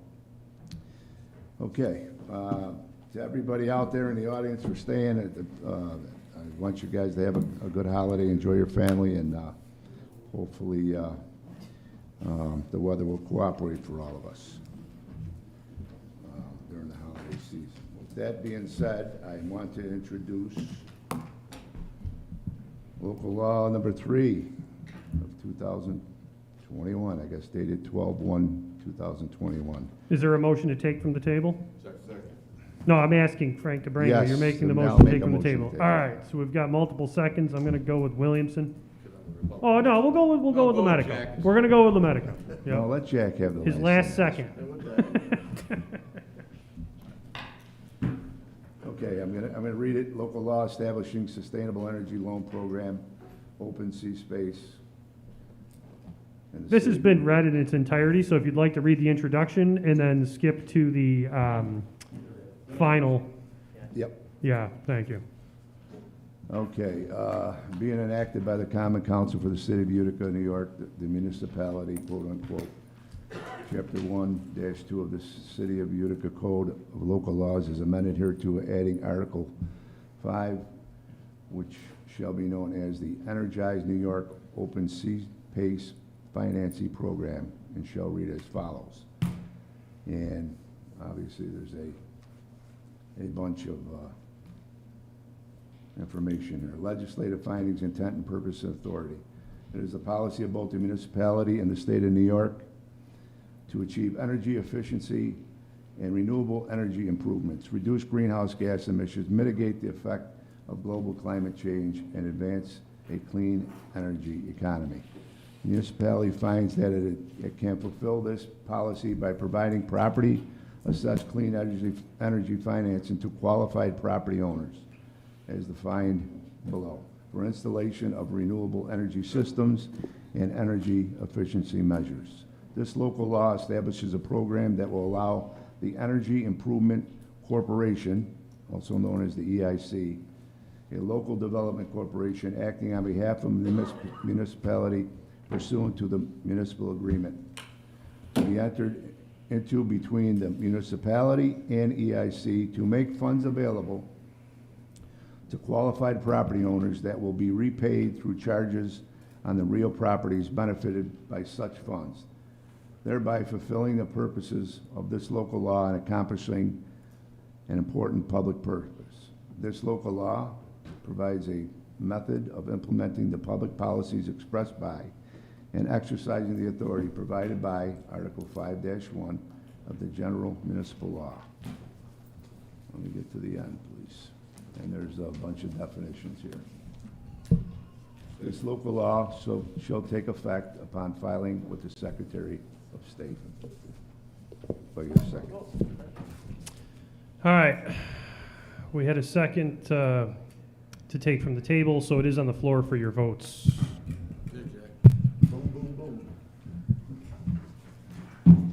9 yeas adopted. All right. Anything else this That'll evening? be all, Mr. President. All right. Motion. Hang on. Hold on. I've got a lot to say. Luckily, I'm not going to say it all. No, but in all seriousness, this will have been the third council that I presided over. Every single council that I've experienced has had their own personality. I've liked them all, and this one was great. I just want to say a little bit about the last 2 years. The first two councils had to deal with city business. They had to deal with a lot of difficult decisions, but it was all business. It was all things that we've dealt with before, local laws, ordinances, resolutions, etc. What this council, if you could just give me a second here before you start putting the mics away. What this council had to deal with was unprecedented for anyone sitting in this room, our lifetimes. Came together, we organized, you guys switched it up, passed some new rules, we started getting going, then March 2020 rolled around and everything shut down.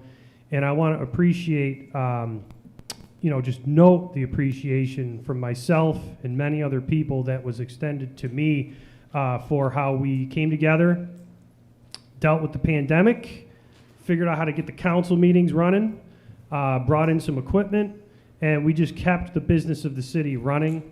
And I just want to just thank everybody for that, because we were able to keep everything moving in the right direction during one of the most difficult times we've experienced in our lives. And then specific to Jack and Maria, you've served on the council the entire time I've been here, and I've enjoyed every moment of it. I like everything that comes forward, for better, for worse, because we all worked together and we did a lot of great work together. And I saw you guys work with this council and the last two councils. And again, just for the betterment of the city. And I want to just say thank you. And, you know, my phone is always here if you guys want to give me a ring in the future. But thank you. And this is the last meeting. So happy holidays. Happy New Year for all those who I won't see. And do we have that motion? Motion. Thank you. Let's have some fun. Thank you.